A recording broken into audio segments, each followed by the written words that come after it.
নমস্কার, শুনছেন শ্রীময়ীর গল্প। আজকে শোনাচ্ছি শ্রীমতী সুচিত্রা ভট্টাচার্যের লেখা মিতিন মাসির রহস্য উপন্যাস গুপ্তধনের গুজব। ভারী ফুরফুরে একটা মেজাজ নিয়ে ঘুম ভাঙল টুপুরের। কালকে সন্ধেবেলা সে এসেছে মিতিন মাসির বাড়ি। আজকে রবিবার, আগামীকাল জন্মাষ্টমী, পরশু 15ই অগস্ট, বুধবার স্কুলের প্রতিষ্ঠা দিবস।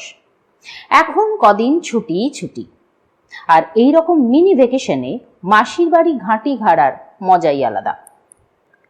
অবিরাম আড্ডা, হই হই, এদিক সেদিক বেড়ানো, বুম বুমের সঙ্গে খুনসুটি ইত্যাদি। কি আনন্দেই যে কাটে দিনগুলো। এর সঙ্গে মাসির কোনো কেস চললে তো কথাই নেই। বিপুল উৎসাহে টুপুর ছুটতে পারে তার পেছন পেছন।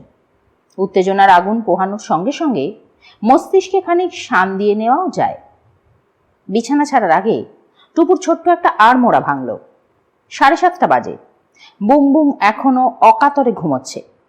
ভাইয়ের গালে আলতো টোকা দিয়ে পায়ে পায়ে ঘরের বাইরে এলো টুপুর।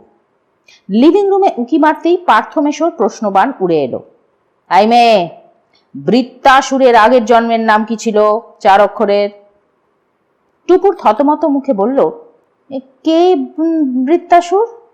একজন অসুর, যাকে মারার জন্যে দধিচি মুনির পাঁজরার হাড় দিয়ে ইন্দ্রের বজ্র তৈরি হয়েছিল।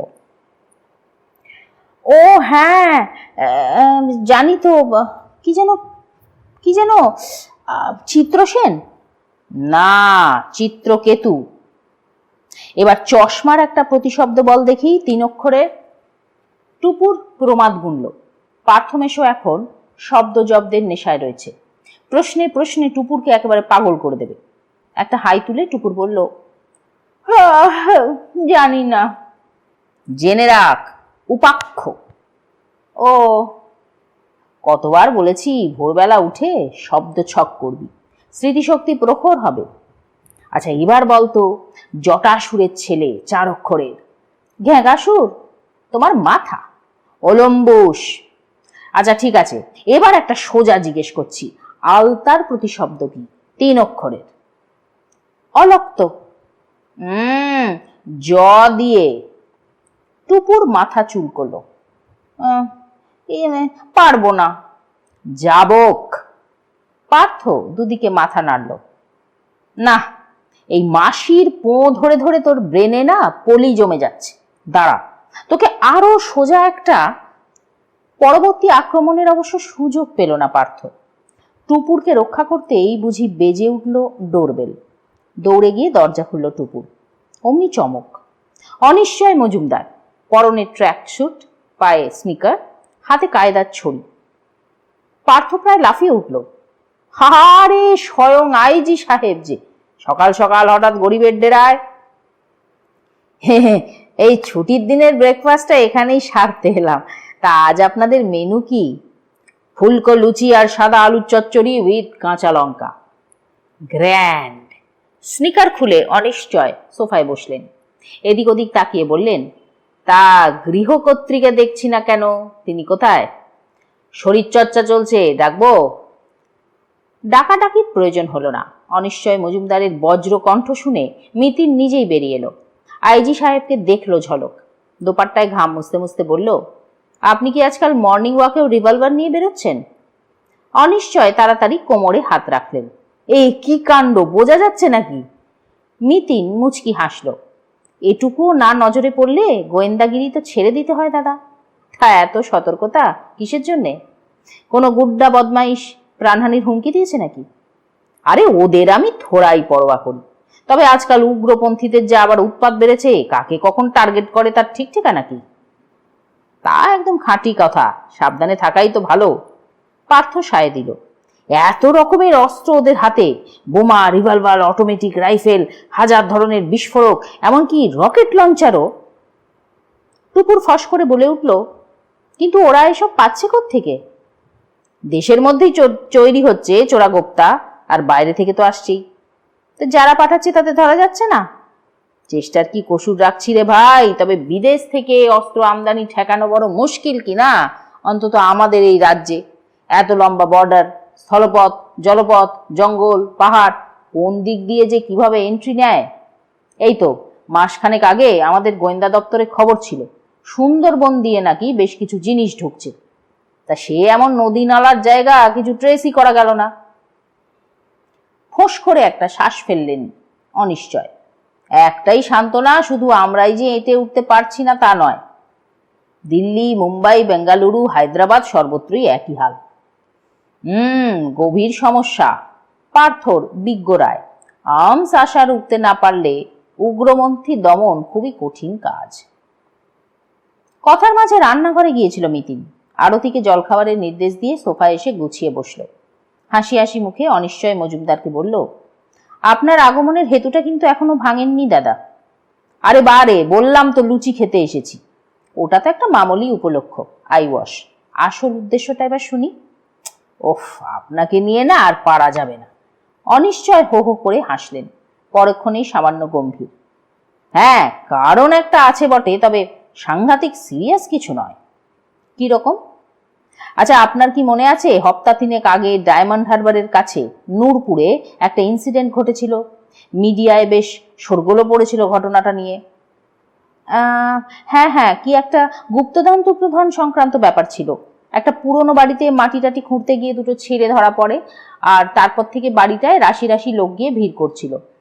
এখন বোধহয় কানাডা ফেরত এক ভদ্রলোক থাকেন বাড়িটায়। ভদ্রলোক তো টিভি চ্যানেলে ইন্টারভিউও দিয়েছিলেন। তার মতে গুপ্তধনের অস্তিত্ব নাকি নেহাতি রটনা। লোকজনের ভিড়ে আবার তিনি উদ্বিগ্ন, বিরক্ত। তিনি চাইছিলেন ওইসব হল্লাগুল্লা বন্ধ হোক। আপনার স্মৃতিশক্তি তো দারুণ। অনিশ্চয়ের চোখে মুখে তারিফ। স্মিত মুখে বললেন, ঘটনাটা তাহলে আর একটু ডিটেলে আপনাকে জানিয়ে দিই। ওই ছেলে দুটোকে পুলিশ যথেষ্ট জেরা করেছিল, কিন্তু কিছুই তেমন পাওয়া যায়নি। ওদের বক্তব্য, ওই বাড়ির কুলপুরোহিতের মুখে তারা গুপ্তধনের গল্পটা শুনেছে, আর তাই লোভে পড়ে। তা কুলপুরোহিতকে জিজ্ঞাসাবাদ করেননি? হ্যাঁ, তাও করা হয়েছিল, তবে বুড়োটা একেবারেই ফালতু, বড্ড টল টক করে, বুঝলেন না? ও নাকি ওর বাপ ঠাকুরদার মুখে শুনেছে। লোকাল পুলিশের মতে সবটাই বুড়োর বানানো গল্প। তা ছেলে দুটো এখন কোথায়? নিশ্চয়ই এখন পুলিশ কাস্টাডিতে নেই। না, ওদের তো পরদিনই ছেড়ে দেওয়া হয়েছে। আসলে তেমন ক্রাইম তো কিছু করেনি, স্রেফ অন্যের বাড়িতে অনুপ্রবেশ। তাছাড়া ভদ্রলোকও তো কোনো কেস টেস করতে চাননি। আরতি চা রেখে গেল, সঙ্গে বিস্কুট। পেয়ালাটা অনিশ্চয়ের দিকে বাড়িয়ে ধরে মিতিন বলল, তা আমাকে এখন কি করতে হবে? গুপ্তধনের অনুসন্ধান? ঠিক তা নয়, আবার অনেকটা সেরকমও বটে। মানে? ব্যাপারটা তাহলে আপনাকে আরেকটু বিশদে বলি। কানাডা ফেরত ওই ভদ্রলোক, অর্থাৎ বাড়িটির মালিক, আমার খানিকটা পরিচিত। আমার দাদার সহপাঠী ছিলেন। অত্যন্ত পণ্ডিত মানুষ।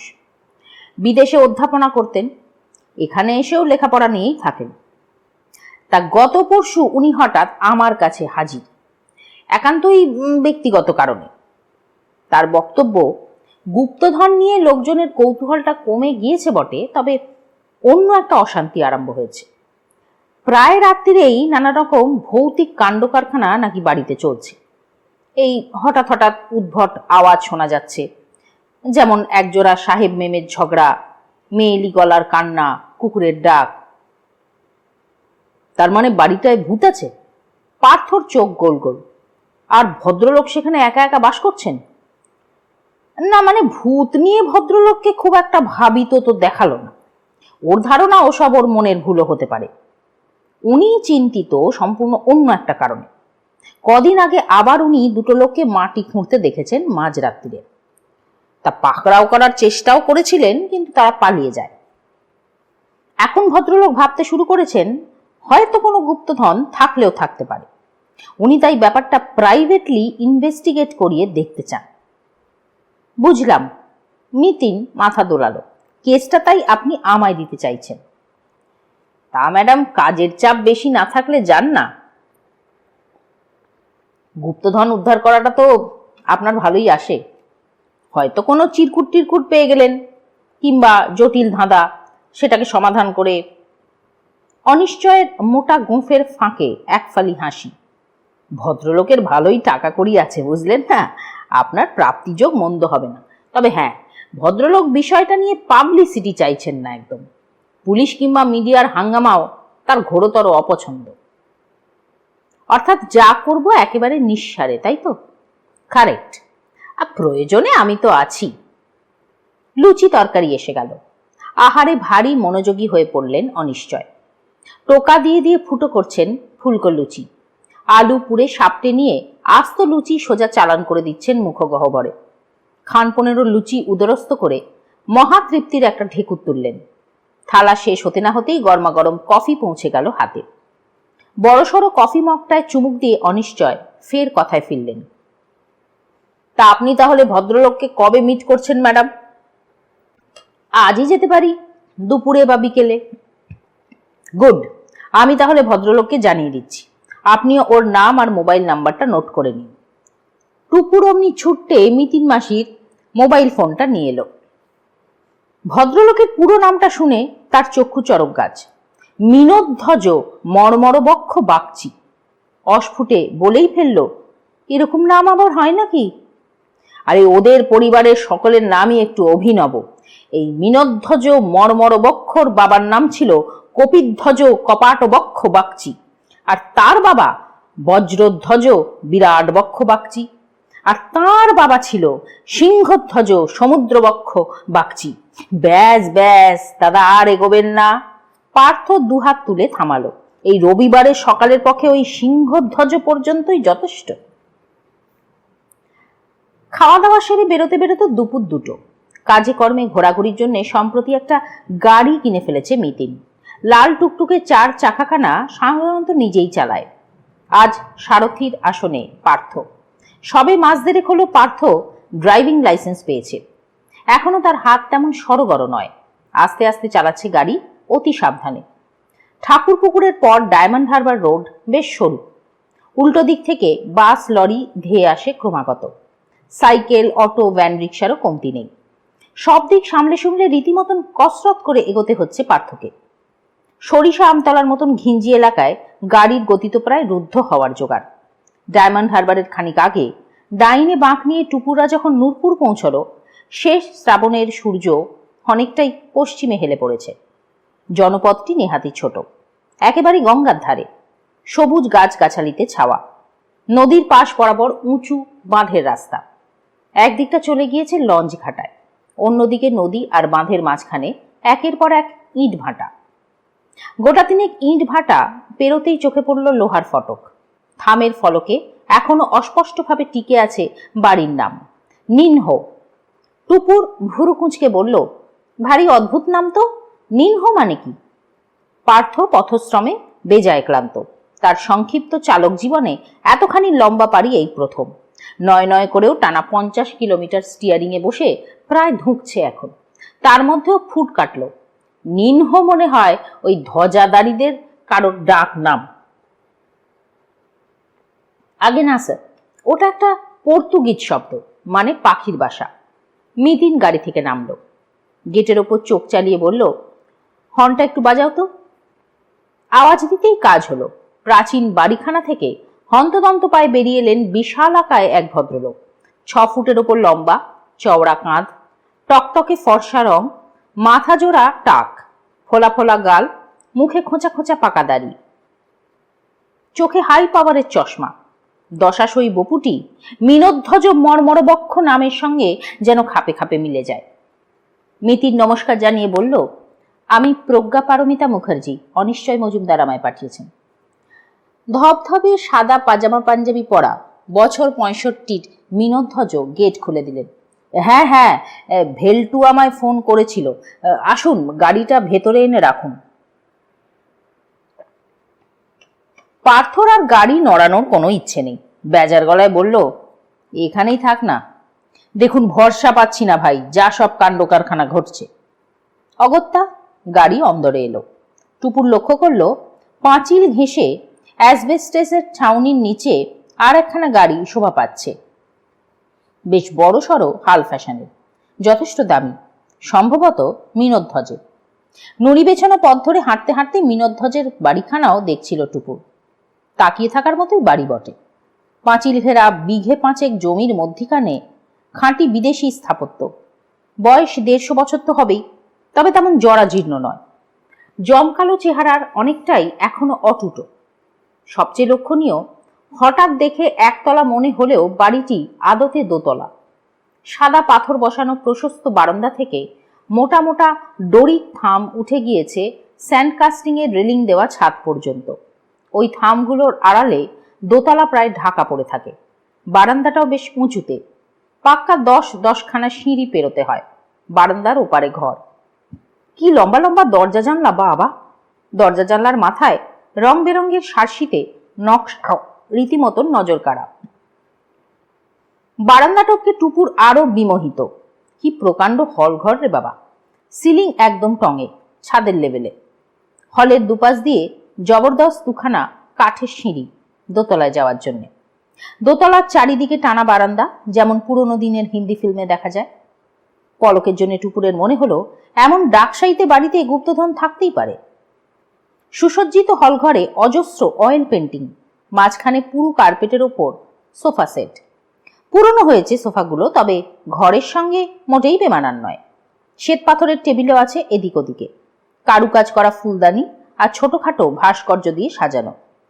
টুপুরদের সোফায় বসিয়ে মিনধ্বজ বললেন, চা কফি চলবে তো নাকি শরবত?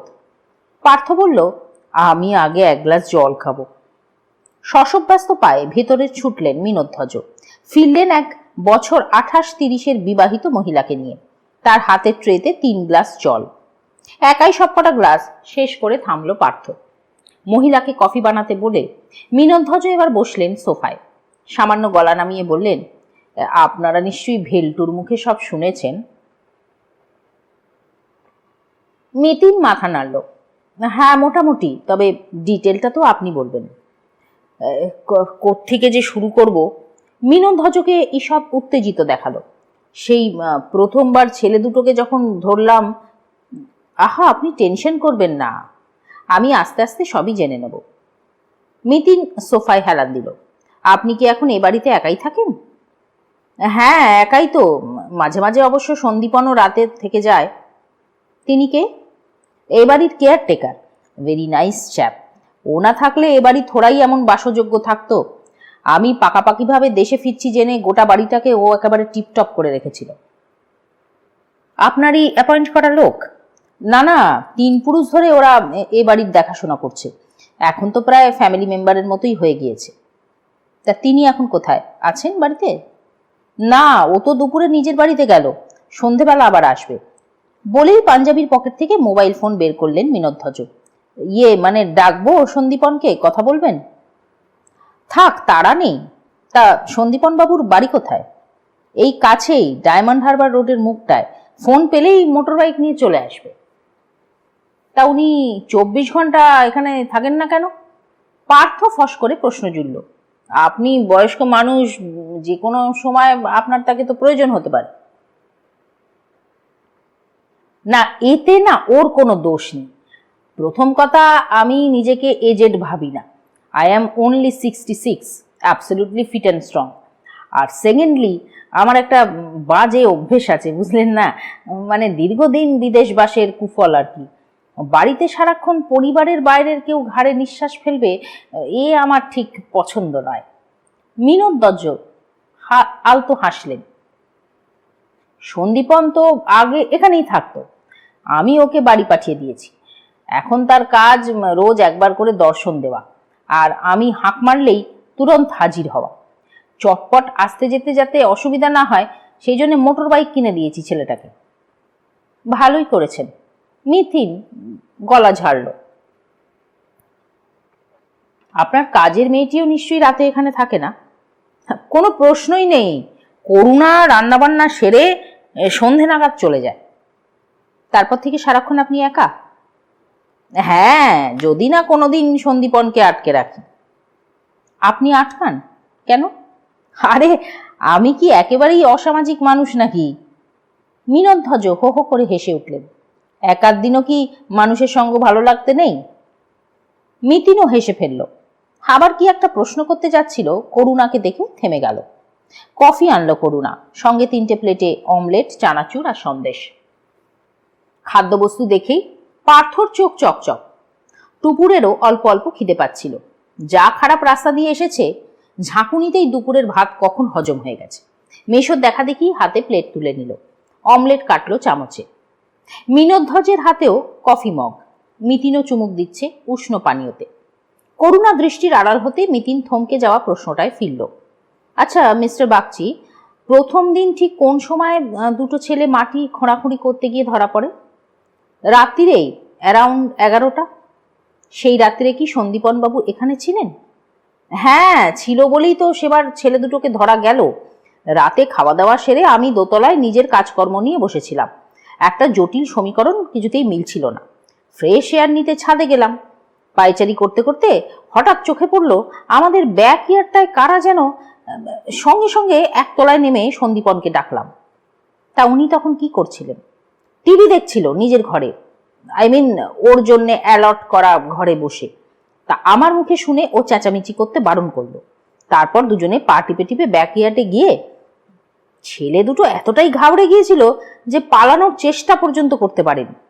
তারপর ওদের আটকে রেখে সন্দীপনই তো পুলিশে ফোন টোন করে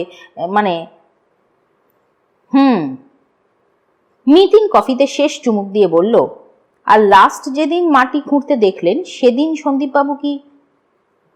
সন্দীপন থাকলে কি আর লোক দুটো পালাতে পারে? আর আমিও এমন হাঁক ডাক করে ফেললাম, ওরা হ্যাঁচর প্যাচর করে সোজা গঙ্গায় নেমে গেল। পার্থ তেরচা চোখে বলল, মাঝেও তো কদিন কি সব শব্দ টব্দ শুনেছেন? রাতের দিকে মনে হয় কিছু কিছু আওয়াজ কানে আসে, তবে আমি ঠিক সার্টেন নই, আবার উড়িয়েও দিতে পারছি না। ঘুম ভেঙে একদিন যেন শুনলাম একজন পুরুষ আর একজন মহিলা জোর ঝগড়া করছে ইংরেজিতে। দরজা খুলে বাইরে আসতেই ভোঁভা। আর একদিন বাচ্চার কান্নার আওয়াজ কানে এলো।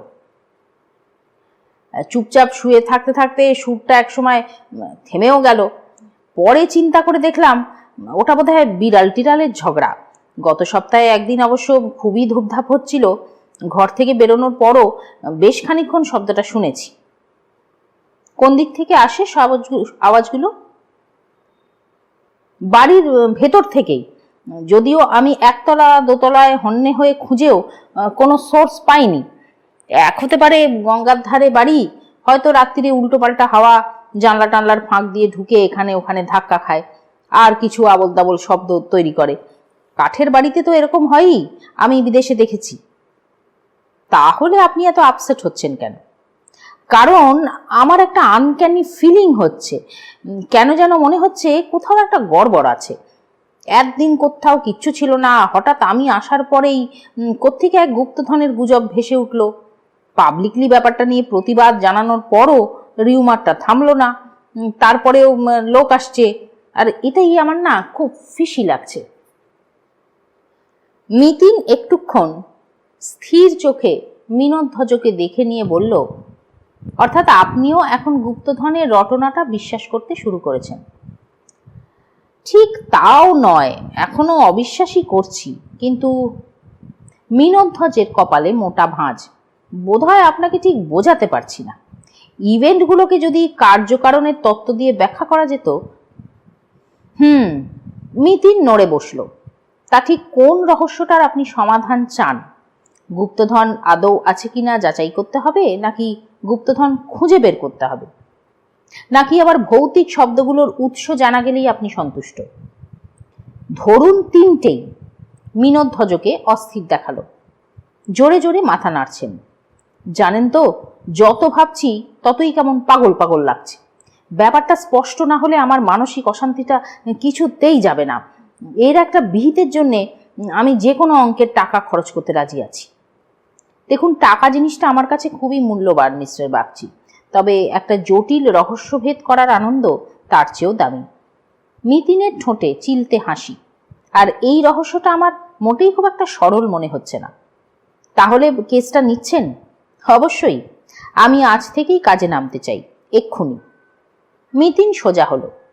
চলুন, আগে আপনার গুপ্তধনের স্পটটা দেখে আসা যাক।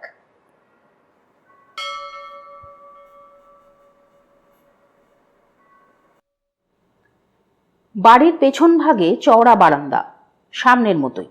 সেখান থেকে 5 ধাপ সিঁড়ি নেমেছে। নিচে প্রশস্ত চাতাল, বাঁধানো চাতালের ডান হাতে ঠাকুর ঘর। ছোটখাটো একটা মন্দিরও বলা যায়, আবার যেন মন্দির নয়ও। রংটা গেরুয়া, মাথায় সুন্দর চূড়া, তবু কেমন যেন বিদেশি ছাঁদ। উল্টো দিকে খানতিনেক তালাবন্ধ ঘর, সম্ভবত কাজের লোকেরা থাকতো একসময়। চাতালের শেষে ফের সিঁড়ি মাটি পর্যন্ত, খানিক গিয়ে গঙ্গায় যাওয়ার বাহারি গেট। ফটকের ওপারে লম্বা রোয়াক বানানো আছে লোকজনের বসার জন্য। পশ্চিমে কুলকুল করে বয়ে চলেছে গঙ্গা। গুমট শ্রাবণেও আজকে ফুরফুরে বাতাস ধেয়ে আসছে নদী থেকে, দিব্যি এক আমেজ ছড়িয়ে দিচ্ছে বিকেলবেলা। গেটের খানিক আগে বাঁয়ে ঘুরলেন মিনোধ্বজ। হাঁটতে হাঁটতে পাঁচিলের প্রায় কোনায় এসে থামলেন। জমির এক জায়গায় আঙুল দেখিয়ে বললেন, এই সেই অকুস্থল। এক নজরে সেভাবে কিছুই বোঝার উপায় নেই। খোঁড়া জায়গাটা এখন একেবারেই সমতল। একটাই যা তফাৎ, আশেপাশে প্রচুর ঘাস আগাছার মাঝে ওই ফালি জমিটুকু একদম ন্যাড়া। মিতিন উবু হয়ে মাটিটা টিপে টিপে দেখল, উঠে দাঁড়িয়ে বলল, এ যে দেখছি রীতিমতো পিটিয়ে পিটিয়ে প্লেন করা হয়েছে। হ্যাঁ, সন্দীপনই লোক লাগিয়ে দুর্মুষ করিয়েছে, খোঁড়া মাটি চালান করে দিয়েছে ভেতরে। কেন? যাতে জায়গাটাকে আর আলাদা করে আইডেন্টিফাই না করা যায়। অর্থাৎ আগে জায়গাটার কিছু বিশেষত্ব ছিল। তা একটু ছিল বই কি। একটা পাথরের স্ল্যাব গাঁথা ছিল ওখানে, সেই ছেলেবেলা থেকেই দেখে আসছি। ওই পাথরের তলায় গুপ্তধন থাকতে পারে এমন আজগুবি চিন্তা ভুলেও কখনো মাথায় আসেনি। তবে এখন গুপ্তধনের গুজব যদি রটে আর বাইরের লোক জমিতে আলপটকা একটা পাথর গাঁথা আছে দেখতে পায়, তাহলে তাদের মনে তো সন্দেহ জাগতেই পারে, নয় কি? মানে পাথর চাপা গুপ্তধন, তা প্রস্তরখণ্ডটি গেলেন কোথায়? চোরেরা তো ওটা উপরেই ফেলেছিল, এখন ওই পাঁচিলের ধারে পড়ে আছে। একটু গিয়ে দেখি। শিওর? তড়িৎ পায়ে পাথরটার কাছে গেল মিতিন। আয়তাকার খণ্ডটিকে চাগার দিয়ে দাঁড় করানোর চেষ্টা করল। প্রচন্ড ভারী, একা পেরে উঠল না। পার্থও হাত লাগালো। কোনো ক্রমে খাড়া করার পর দু পিঠে হাত বুলিয়ে কি যেন দেখল, ফের সস্থানে শুইয়ে দিয়ে বলল, প্রথম কাজ শেষ, এখন আপনার বাড়িটা একটু ঘুরে ঘুরে দেখি চলুন। কাঠে সিঁড়ি বেয়ে এবার দোতলায় ওঠার পালা। ঘরের কোনো অন্ত নেই, গোটা ৩-৪ খোলা আর বাকিগুলোয় তালা ঝুলছে। দরজা জানলাগুলো একই প্যাটার্নের, লম্বা লম্বা কাঠ আর কাঁচের পাল্লা বসানো, মাথায় রঙিন কাঁচের নকশা। কড়ি বর্গাওয়ালা উঁচু উঁচু সিলিংয়ে অদ্ভুত এক প্রাচীন গন্ধ। মুগ্ধ চোখে দেখতে দেখতে পার্থ বলল, আপনার পূর্বপুরুষদের টেস্ট ছিল, খাসা বাড়িখানা বানিয়েছিলেন কিন্তু। ধুস, আমরা বানাতে যাব কেন? মিনোধ্বজ হেসে ফেললেন। বাড়িটা তো ছিল এক পর্তুগিজ ব্যবসায়ী, নাম ফ্রান্সিস ডি আলমিডা। ব্রিটিশদের সঙ্গে কোনো কারণে তার বিবাদ বেঁধেছিল, তখনই প্রায় জলের দরে আমার ঠাকুরদা শিখিধ্বজ শালমলি বক্ষ বাগচিকে বাড়িটা বেচে দিয়ে তিনি দেশে ফিরে যান। তা এখন থেকে প্রায় ১৬০ বছর আগে। তখন থেকেই বুঝি আপনারা এখানে? না না, শিখিধ্বজ তো কখনোই থাকেননি। বাগবাজারে আমাদের সাবেকি বসত বাড়ি ছিল, উনি সেখান থেকে অবরে সবরে এখানে বেড়াতে আসতেন। তার ছেলে সিংহধ্বজ অবশ্য পাকাপাকিভাবে বাস করার কথা চিন্তা করেছিলেন। ভেতরের উঠোনে মিনি চ্যাপেল ছিল, চ্যাপেলটাকে তিনি মন্দিরে পরিণত করেন। আমাদের কুলদেবতা রাধা গোবিন্দর পুজো অর্চনাও তখন থেকেই শুরু হয়। শেষ পর্যন্ত অবশ্য এখানে বসবাসের স্বাদ তার পূর্ণ হয়নি, তার আগেই তিনি হৃদরোগে মারা যান। মোটামুটি ঠাকুরদার আমল থেকেই আমরা নূরপুরে আছি। আপনি কি এ বাড়ির একাই মালিক? হ্যাঁ, আমার কোনো ভাই বোন নেই। তা পূর্বপুরুষদের সম্পত্তি, ওই শরিকি ভাগাভাগি? দেখুন, সেই দায় থেকেও আমি মুক্ত। শিখিধ্বজ উইল করে বাড়িটা সিংহধ্বজকে দিয়ে গিয়েছিলেন। সিংহধ্বজের ছিল এক ছেলে আর ২ মেয়ে। ঠাকুরদার সেই ২ বোন স্বেচ্ছায় এই সম্পত্তির ভাগ ছেড়ে দেন। আবার আমার ঠাকুরদার ২ ছেলে, আমার কাকা পিতধ্বজ, পর্বতবক্ষ বাগচি, এই বাড়ির অংশের বিনিময়ে বাগবাজারের বাড়িখানা পেয়ে যান। সুতরাং তালে গলে এই বাড়ির আর কোনো ভাগিদার থাকল না। গল্প শুনতে শুনতে গোটা দোতলাটাই চক্কর মারা হয়ে গেল। শেষে স্টাডিতে এনে টুপুরদের বসালেন মিনোধ্বজ। চরম অগোছালো ঘর। দেওয়াল, আলমারি, র্যাক, টেবিল, ইজি চেয়ারের হাতল, মেঝে সর্বত্রই শুধু বই আর বই। একটি টেবিলে কোনো রকমে স্থান পেয়েছে কম্পিউটার। টিভিকে বসানো হয়েছে একটা বেঁটে টুলে। চটপট চেয়ারে স্তূপীকৃত বইগুলো মেঝেতে নামিয়ে দিলেন মিনোধ্বজ। অপ্রস্তুত মুখে বললেন, এর মধ্যেই কষ্ট করে বসতে হবে কিন্তু। মিতিন বসল না, দাঁড়িয়ে দাঁড়িয়ে বলল, নেক্সট স্টেপটায় এগোনোর আগে একটা দুটো চিন্তা আমার মাথায় ঘুরছে। কিছু ডেলিকেট প্রশ্ন করছি, আশা করি জবাব দিতে আপনার অসুবিধা নেই। বলুন, কি প্রশ্ন? এই যেমন ধরুন, গুপ্তধন থাকার মতন আপনাদের সঙ্গতি কি ছিল আদৌ? আর সেকেন্ডলি, ধনসম্পদ লুকিয়ে রাখার কোনো জোরালো কারণ কি কখনো ঘটেছিল? পার্থ ফস করে বলল, শুধু ওদের কথাই ধরছো কেন? সেই পর্তুগিজ ব্যবসায়ী কি যেন ফ্রান্সিস ডি আলমিডা নাকি, তারও তো কোনো লুকোনো সম্পদ থাকতে পারে। তিনি এই বাড়িতে ধনসম্পত্তি পুঁতে রেখে দেশে চলে গেলেন। ভদ্রলোক কি উন্মাদ ছিলেন? তা অবশ্য ঠিক। পার্থ মাথা চুলকোলো। যদি কিছু থাকেও, সেটা ওই মিনোধ্বজ বাবুরই পূর্বপুরুষ। মিনোধ্বজ একটু সময় নিয়ে বললেন, দেখুন ম্যাডাম, আমি চিরকাল পড়াশুনো নিয়েই থেকেছি, তার ওপর আবার বহুকাল বিদেশে, তাই ওই পূর্বপুরুষদের কাহিনী আমার অন্তত খুব একটা জানা নেই। তবে যতদূর যা শুনেছি, রাজশাহীতে, মানে এখন যেটা বাংলাদেশে আর কি, আমাদের নাকি জমিদারি ছিল। প্রজাদের খাজনার টাকাতেই আমার পূর্বপুরুষরা বসে বসে খেতেন, গান বাজনার চর্চা করতেন, পায়রা ওড়াতেন, বিড়ালের বিয়ে দিতেন। এইসব ফুর্তির দাপটে সেই জমিদারি একসময় নাকি ক্রোক হয়ে যায়। তবে ততদিনে আমার গুণধর পূর্বপুরুষেরা বেশ কয়েকটা বাড়ি তৈরি করে ফেলেছেন উত্তর কলকাতায়। ঠাকুরদাকে, ইনফ্যাক্ট পরে আমার বাবাকেও দেখেছি, ওইসব বাড়ির ভাড়ার টাকাতেই দিব্যি সংসার চালাতেন।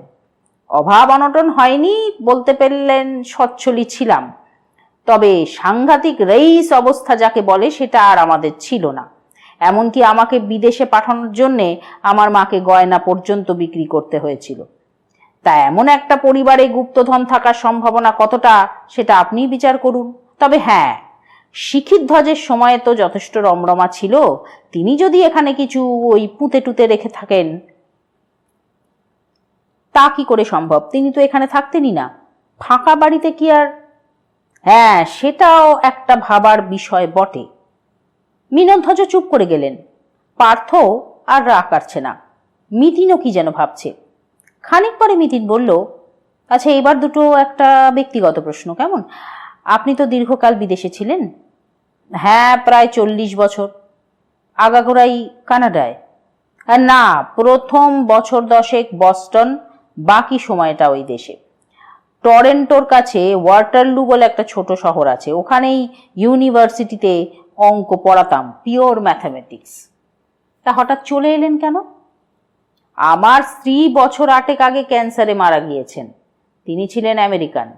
আমার ছেলে মেয়ে দুজনেই ওখানেই সেটেলড। একজন অটোয়া, একজন ভ্যাঙ্কুভারে থাকে। একা একা ওয়াটারলুতে মন্দ ছিলাম না, তবে বছর 4-5 ধরে মনে হচ্ছিল একাই যদি থাকি তাহলে নূরপুরে কেন নয়। মরতে হলে দেশের মাটিতে মৃত্যুই তো ভালো। তাও ধরুন ফাইনাল ডিসিশন নিতে খানিকটা দেরি হয়ে গেল। আপনি যে পার্মানেন্টলি চলে আসছেন, সেটা কি এখানে কাউকে জানিয়েছিলেন? তেমন তো কেউ নেই। বাবা বছর 20 আগে গত হয়েছেন, আর মা গিয়েছেন 7 বছর।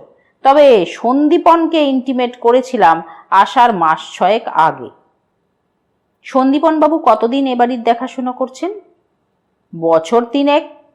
তার আগে তো সন্দীপনের বাবাই। তিনি কি মারা গিয়েছেন? না না, আছেন, তবে বয়স হয়েছে তো আর পেরে উঠছিলেন না। আমাকে জিজ্ঞেস করেই উনি সন্দীপনের হাতে বাড়ি ছেড়েছেন। এটাই কি সন্দীপন বাবুর হোল টাইম জব? দেখুন, ওর বাবা পর্যন্ত তো তাই ছিল, তবে সন্দীপনকে আমি ছাড় দিয়েছি। ক টাকাই বা মাইনে, মাত্র 8,000। আজকালকার দিনে কি আর তাতে চলে বলুন? সন্দীপন একটা টিউটোরিয়াল হোম খুলেছে, তা ওই দুজন বন্ধু মিলে। দুটো রোজগারে ওর মোটামুটি কুলিয়ে যায় বলেই তো মনে হয়। তাই সন্দীপন বাবু? বিয়ে থা করেছেন? না, এখনো ঝাড়া হাত পা। ওকে, আপাতত এইটুকুই যথেষ্ট। মিতিন ঘড়ি দেখল। আচ্ছা, এবার কি আমি এবাড়ির লোকজনের সঙ্গে কথা বলতে পারি? সন্দীপনকে ডাকি তাহলে? না, তিনি আসুন না ধীরে সুস্থে, তার আগে একবার করুণাকে মিট করি। আপনি বরং ততক্ষণ আমার হাজবেন্ডের সঙ্গে। করুণা মানে করুণাকে কি জিজ্ঞেস করবেন? আর ও জানেটাই বা কি? অনেক সময় বিন্দুতেও সিন্ধু দর্শন হয় মিস্টার বাগচি। তা বেশ, বলুন কথা। আর শুধু একটাই রিকোয়েস্ট, ওই ভূত টুতের প্রসঙ্গ তুলবেন না। মেয়েটির হাতের রান্না ভারী চমৎকার কিনা তা ভয় পেয়ে কাজটা ছেড়ে পালালে আমার আবার সমূহ বিপদ। কি সরল অনুনয়! টুপুর ঠিক করে হেসে ফেলল। রান্নাঘরটি যথারীতি বড়সড়, ছিমছাম, সাজানো গোছানো। Gas, chimney, fridge, micro oven, toaster, mixer grinder, আধুনিক রন্ধনশালার সমস্ত উপকরণই মজুদ। দেওয়ালে কাঠের খোপটোপ বসিয়ে দিব্যি বাহার আনা হয়েছে ঘরখানায়। মিশকালো গ্রানাইট পাথরের স্ল্যাবের সামনে দাঁড়িয়ে আটা মাখছিল করুণা। হাত চালাতে চালাতে গান গাইছে গুনগুন করে। মিতিন টুপুরের আকস্মিক আবির্ভাবে চমকালো জোর। কাছে গিয়ে অবলীলায় করুণার কাঁধে হাত রাখল মিতিন। তোমার সঙ্গে একটু আলাপ করতে এলাম ভাই। মিতিন মাসির এই কায়দাটা ভালোই কাজ দেয়, সেটা টুপুর দেখেছে। ঘনিষ্ঠ ব্যবহারে আপ্লুত হয়ে অনেকেই সময় সময় মনের প্রাণের কথা বলে ফেলে, এটা কিন্তু বহুবারই হয়েছে। করুণা অবশ্য সহজ হয়নি, অস্ফুটে বলল, আমার সঙ্গে কি কথা দিদি? বারে, এক জায়গায় বেড়াতে এলাম, বাড়ির সবার সঙ্গে চেনা জানা করবো না? এবার থেকে হয়তো মাঝে মাঝেই আসবো। কেন? এমনি, জায়গাটা ভারী সুন্দর তো। আমি জানি আপনারা কেন এসেছেন। শ্যামলা রং, ছোটখাটো চেহারার বউটার ঠোঁটে পলকা হাসি উঁকি দিয়েই মিলিয়ে গেল। গুপ্তধনের খোঁজ করতে, তাই না? টুপুর অবাক। আড়ি পেতে শুনেছে নাকি? মিতিন অবশ্য তেমন বিস্মিত নয়, স্বাভাবিক গলাতেই বলল, মিনধ্বজবাবু বলেছেন বুঝি? না না, সাহেব আমার সঙ্গে ওসব নিয়ে আলোচনা করেন না। আমি আন্দাজেই। ও। মিতিন আর ঘাঁটা ঘাঁটিতে গেল না, নরমভাবেই বলল, তা যাগ্গে যাক, যা কানে গিয়েছে তা কানেই রাখো, পাঁচ কান করো না কেমন? করুণা ঢক করে ঘাড় নাড়ল। 2-1 সেকেন্ড নীরব থেকে মিতিন ফের বলল, তুমি তো জেনেই ফেলেছ কেন এসেছি। এবার তাহলে তোমায় কয়েকটা প্রশ্ন করি, ঠিকঠাক জবাব দিও। টুপুর ফুট কাটল। বানিয়ে বললে মাসি কিন্তু ধরে ফেলে। বানিয়ে বানিয়ে কেন বলবো? করুণা যেন সামান্য ঝেঁঝে উঠল। আমি কাজ করি, চলে যাই, আগডুম বাগডুম বকে আমার লাভ কি? হ্যাঁ, বটেই তো, বটেই তো। মিতিন করুণার পিঠে আলতো চাপড় দিল। তা তুমি থাকো কোথায় গো? এই তো বাস স্ট্যান্ড পেরিয়ে বাঁয়ে একটা রাস্তা ঢুকেছে, হেঁটে গেলে মিনিট 20 লাগে। তা শুধু কি এই বাড়িরই কাজ করো? হ্যাঁ দিদি, গোটা দিনটা তো এখানেই কাটে। সেই সকাল 8টায় ঢুকিয়ে সন্ধ্যের আগে ছুটি মেলে না। ঢাউস বাড়ি, তার দোতলা একতলা, ঝাড়পোছ, বাসন মাজা, কাচাকুচি, রান্নাবান্না, সাহেবকে খেতে দেওয়া, বাবা কম কাজ নাকি? তা একা হাতেই সব করো? সন্দীপন দাদা ঘর মোছামুছির জন্য আলাদা লোক রাখতে চেয়েছিলেন, কিন্তু সাহেব নাকি রাজি হননি। বাড়িতে গন্ডায় গন্ডায় লোক ঘুরে বেড়ালে ওনার নাকি অস্বস্তি হয়। তাহলে মাইনেটাও নিশ্চয়ই ভালোই পাও? ওই 3000 দেন। কবে কাজে লেগেছ? সাহেব আসার পর থেকেই। এই তো 4 মাস চলছে। যখন এলাম তখন তো সাহেবের অর্ধেক বাক্স প্যাটরা খোলাই হয়নি। তারপরেও তো আবার এক প্রস্থ জিনিসপত্র এলো। অবশ্য সবেতেই শুধু বই আর বই। আমি আর সন্দীপন দাদা যে কতদিন ধরে খালি বই গোছগাছ করেছি। করুণা ঠোঁট উল্টালো। অত বই পড়ে মানুষের যে কি হয় কে জানে। বোধহয় তোমার সাহেবের মতন খ্যাপাটে বনে যায়। কথাটা মনে ধরল করুণার, মুখ টিপে টিপে হাসল। তবে হাসির মাঝেই মিতিন আচমকা প্রশ্ন করল, তা এবাড়ির গুপ্তধনের ব্যাপারে তুমি কি জানো? করুণা যেন থতমত। আমি কি বলবো? কেন শোনোনি, দুটো চোর গুপ্তধন খুঁজতে এসে ধরা পড়েছিল? এই কথা তো নূরপুরের লোকের মুখে মুখেই ফিরছে দিদি। তারা নাকি গেঁওখালি থেকে এসেছিল, পুলিশ নাকি তাদের খুব পিটিয়েছে। গেঁওখালি? টুপুর মিতিন মাসির দিকে তাকালো। সে তো পূর্ব মেদিনীপুরে, সেখান থেকে দক্ষিণ 24 পরগনায় এসে মাটি খুঁড়ছিল। গেওখালি কি এমন দূর বোন? আমাদের ঘাট থেকে ফেরি ধরলে জোর 10-15 মিনিট, সারাক্ষণই তো এপার ওপার চলছে। ঠিকই তো, মিতিন সায় দিল। তা তুমি আর কিছু শোনোনি? বললাম যে সবাই আলোচনা করছে। আচ্ছা, গুপ্তধনের কথা কি ইদানিং উঠেছে নাকি আগেও ছিল? গুজব তো একটা ছিলই দিদি, তবে আগে কেউ তেমন মাথা ঘামাতো না। গঙ্গার ধারে এমন একটা প্রাসাদ পড়ে থাকলে কত কথাই তো রটে। ছেলে দুটো ধরা পড়তে এখন মাতামাতি শুরু হয়েছে। কদিন যা গেল বাবা, ভিড়ে ভিড়, গেট টপকে এসে সব উঁকি ঝুঁকি মারছে। টিভির লোকেরাও তো খবর পেয়ে ছুটে এসেছিল। সাহেব তখন তো রেগে কাঁই, ঠাকুরমশাইকে তো এই মারেন কি সেই মারেন। ঠাকুরমশাই মানে এবাড়ির কুলপুরোহিত? হ্যাঁ গো দিদি, রোজ তো দুবার করে আসে আর খানিক অংবং চং করে চলে যায়। গুজবটা বুঝি উনিই ছড়াচ্ছেন? ওই অপকম্ম আর কি করবে, সারাক্ষণ গাঁজার নেশায় টং, মুখেও অহরহ আজগুবি বুলি। নূরপুরের কেউ ওর কথা ধরে না, ছেলে দুটো বাইরের ছিল বলেই হয়তো। আর ওরা দুটোতে হানা না দিলে থোড়াই লোকে ঠাকুর মশাইয়ের গপ্প নিয়ে মাথা ঘামাতো। তাহলে কি গুপ্তধনের খবরটা ভুল? বললাম তো আজগুবি, মাটির তলে মাটি, তার তলে ঘরা ঘরা মোহর। আহা, কি উপাখ্যানই না ফেঁদেছেন। বাড়ির মালিক খোঁজ রাখেন না, অথচ উনি সব জেনে বসে আছেন। তুমি দেখছি ঠাকুরমশাইকে একদমই পছন্দ করো না। ওই খিটখিটে বুড়োটাকে দেখলেই গা জ্বলে যায়। নিজে সারাদিন কোথায় পড়ে থাকে তার ঠিক ঠিকানা নেই।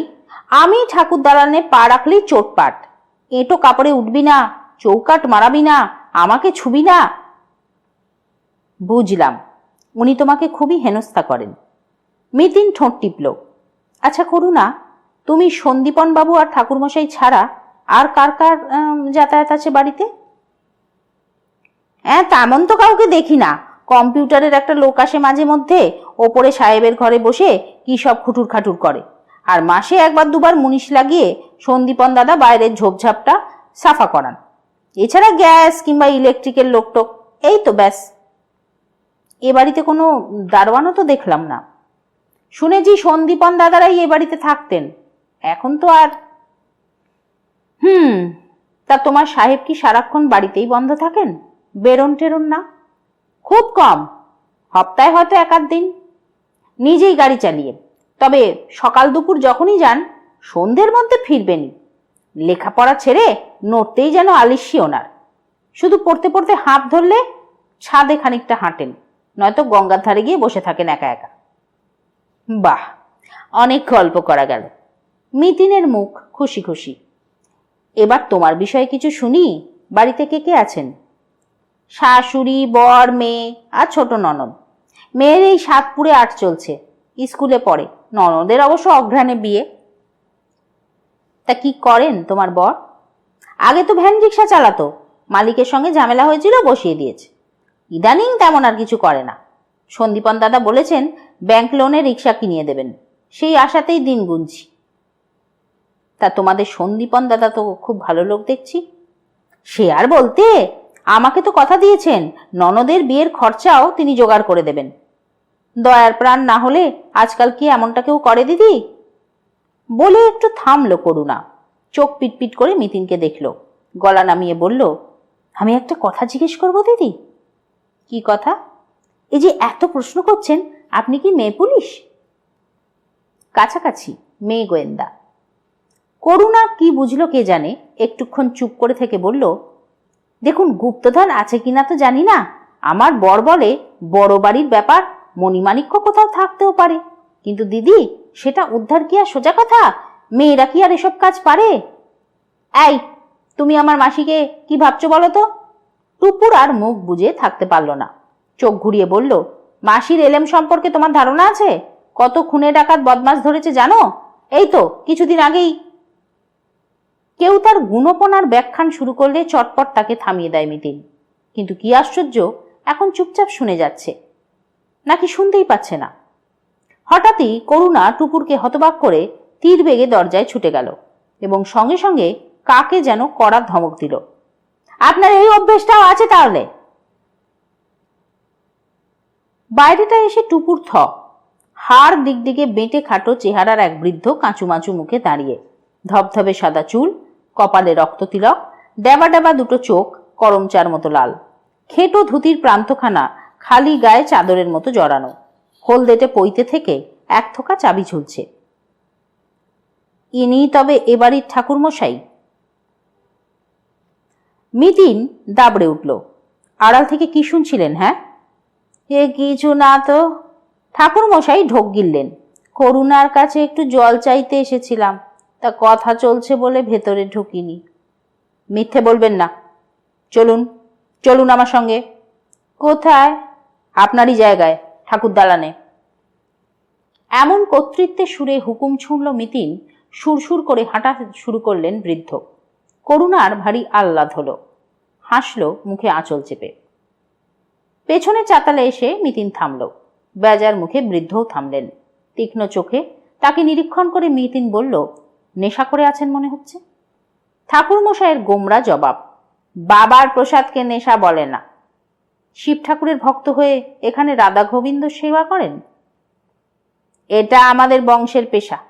আমরা 86 বছর ধরে এ বাড়িতে পুজো করছি।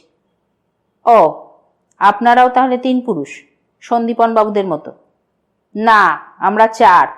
আমার ঠাকুরদার বাবা এই মন্দিরের প্রথম পূজারী। দেখে বুঝতে পারবেন না, এই মন্দির আগে ফিরিঙ্গিদের গির্জা ছিল। মন্দিরের কাহিনী শুনেছি, মিনধ্বজবাবু বলেছেন। তাহলে নিশ্চয়ই এও জানেন আমার ঠাকুরদার বাবা ঈশ্বর ভুজঙ্গমোহন চক্রবর্তী গির্জাটিকে শোধন করে মন্দির বানানোর পরামর্শ দেন। তারই উপদেশ মতন যিশু আর মা মেরির মূর্তি বাড়ির নিচে যত্ন করে রাখা আছে। বাড়ির নিচে মানে? তলায়, গর্ভগৃহে। ঠাকুরমশায়ের চোখ তেরচা হলো। কেন, মিনধ্বজ বলেনি বাড়ির নিচে ঘর আছে অন্তত 3-4 খানা?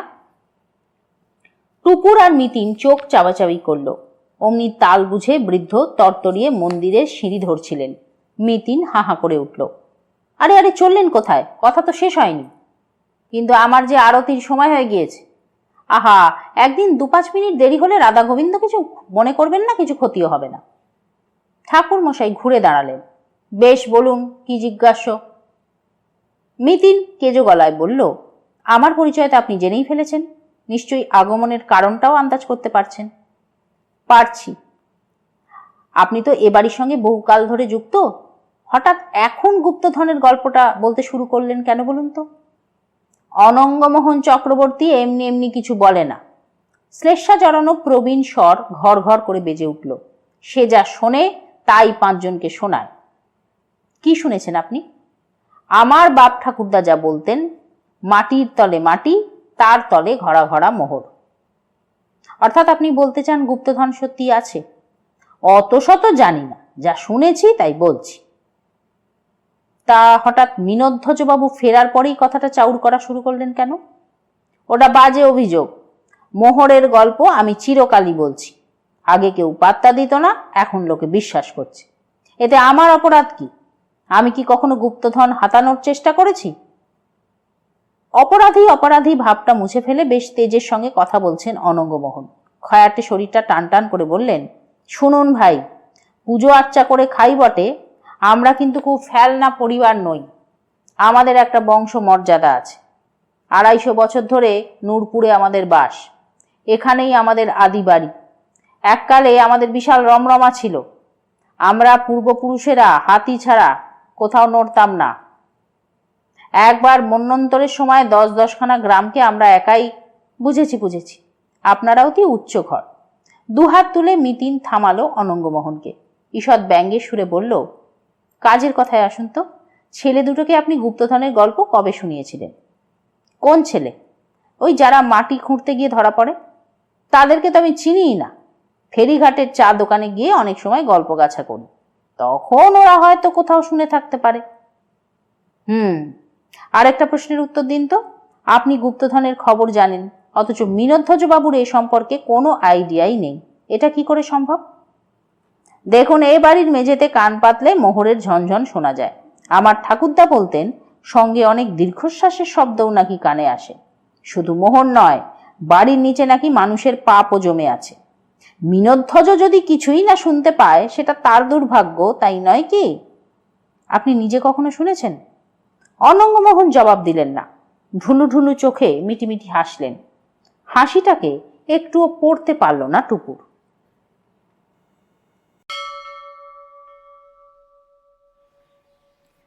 মন্দিরে উঠে গেলেন অনঙ্গমোহন। জোরে জোরে ঘণ্টা বাজিয়ে আরতি সারছেন। পেছনের লোহার ফটক পেরিয়ে মিতিন আর টুপুর গঙ্গার ধারে এলো। নদীতে ভাটা চলছে। বাঁধানো পাড়ের অনেকটা নিচ থেকে ঢাল বেয়ে নেমে গিয়েছে থকথকে এঁটেল কাদামাটি। দেখে আন্দাজ করা যায় জোয়ারে কতদূর পর্যন্ত জল আসে। ওপারে পশ্চিম আকাশে সূর্য প্রায় ডুবুডুবু। তার লালচে আভায় চিকমিক করছে গঙ্গা। ফেরিঘাট থেকে এই বুঝি একটা লঞ্চ ছাড়ল। ঢেউ কেটে কেটে যাত্রী বোঝাই জলযান চলেছে গেঁওখালির দিকে। ওপারে স্থলভূমি ছায়া ছায়া গাছগাছালি যেন জল রঙে আঁকা ছবি। টুপুর উচ্ছ্বসিত স্বরে বলল, কি দারুণ লাগছে গো মাসি, অপূর্ব। মিতিনের দোপাট্টা হাওয়ায় উঠছিল। গায়ে সাপটে নিয়ে বলল, স্পটটা কিন্তু ভারী মজাদার। কাছেই দক্ষিণবঙ্গের দুখানা বিখ্যাত নদ এসে মিলেছে গঙ্গায়, রূপনারায়ণ আর দামোদর। রূপনারায়ণের মোহনার এক তীরে গেঁওখালি, অন্য পারে গাদিয়ারা। আবার নূরপুর যদিও দক্ষিণ 24 পরগনায়, গেঁওখালি পূর্ব মেদিনীপুরে আর গাদিয়ারা হাওড়ায়। 3টে জেলারই সীমানায় কিন্তু নদী। মানেটা বুঝতে পারছিস? চাইলে ঘণ্টাখানেকের মধ্যে লঞ্চে লঞ্চে 3টে জেলা ছুঁয়ে আসতে পারিস। টুপুর ভুরুকুঁচকে বলল, গঙ্গা রূপনারায়ণের সঙ্গম তো দেখতে পাচ্ছি, দামোদর কোথায়? খানিকটা ডাইনে। গঙ্গা ক্রস করে গাদিয়ারা যেতে চোখে পড়ে। টুপুর প্রায় বলতে যাচ্ছিল, ঝপ করে ঘুরে এলে হয়, কিন্তু কথাটা গিলে নিল। দরকারি কাজে সে এই ধরনের বায়না জোড়া মানায় না। তাছাড়া তদন্ত আজই তো চুকছে না, আবার আসতে হবে, তখনই না হয়। ভাবনায় ছেদ পড়ল। পেছনে মিনোধ্বজের গমগমে গলা, গঙ্গার শোভা দেখছেন নাকি ম্যাডাম? টুপুর এবং মিতিন একসঙ্গেই ঘুরেছে। পার্থকে নিয়ে এদিকেই আসছেন মিনোধ্বজ। পাশে এক দীর্ঘকায় তরুণ। ফিসফিস করে টুপুর বলল, সন্দীপন বাবু নাকি? মনে তো হচ্ছে। বাগচি সাহেবের বোধহয় তর সইল না, ডেকেই নিয়েছেন। হ্যাঁ, অনুমান সঠিক। ছেলেটি সন্দীপনই। বেশ ঝকঝকে চেহারা, বয়স বোধহয় 30ও ছোঁয়নি। গায়ের রং ফর্সাই বলা যায়। চুল ঈষৎ কোঁকড়া। বাদামি ফ্রেমের চশমার আড়ালে চোখ দুটো যথেষ্ট উজ্জ্বল। কালো ট্রাউজার্স পরে আছে সন্দীপন, গায়ে হালকা নীল বুশশার্ট। আলাপ করিয়ে দিতেই সন্দীপন স্মিত মুখে বলল, কাকাবাবু আমার পরামর্শটা শুনেছেন দেখে ভালো লাগলো। আমি তো প্রথম থেকেই বলছি যে এ বাড়িতে যদি কোনো রহস্য থাকে সেটা উদ্ঘাটন করা পুলিশের কর্ম নয়, একজন পেশাদার গোয়েন্দার দরকার, এই আপনার মতো আর কি। মিতিন হেসে বলল, আপনি আমায় চেনেন নাকি? নাম শুনেছি। আপনি তো বিখ্যাত মানুষ।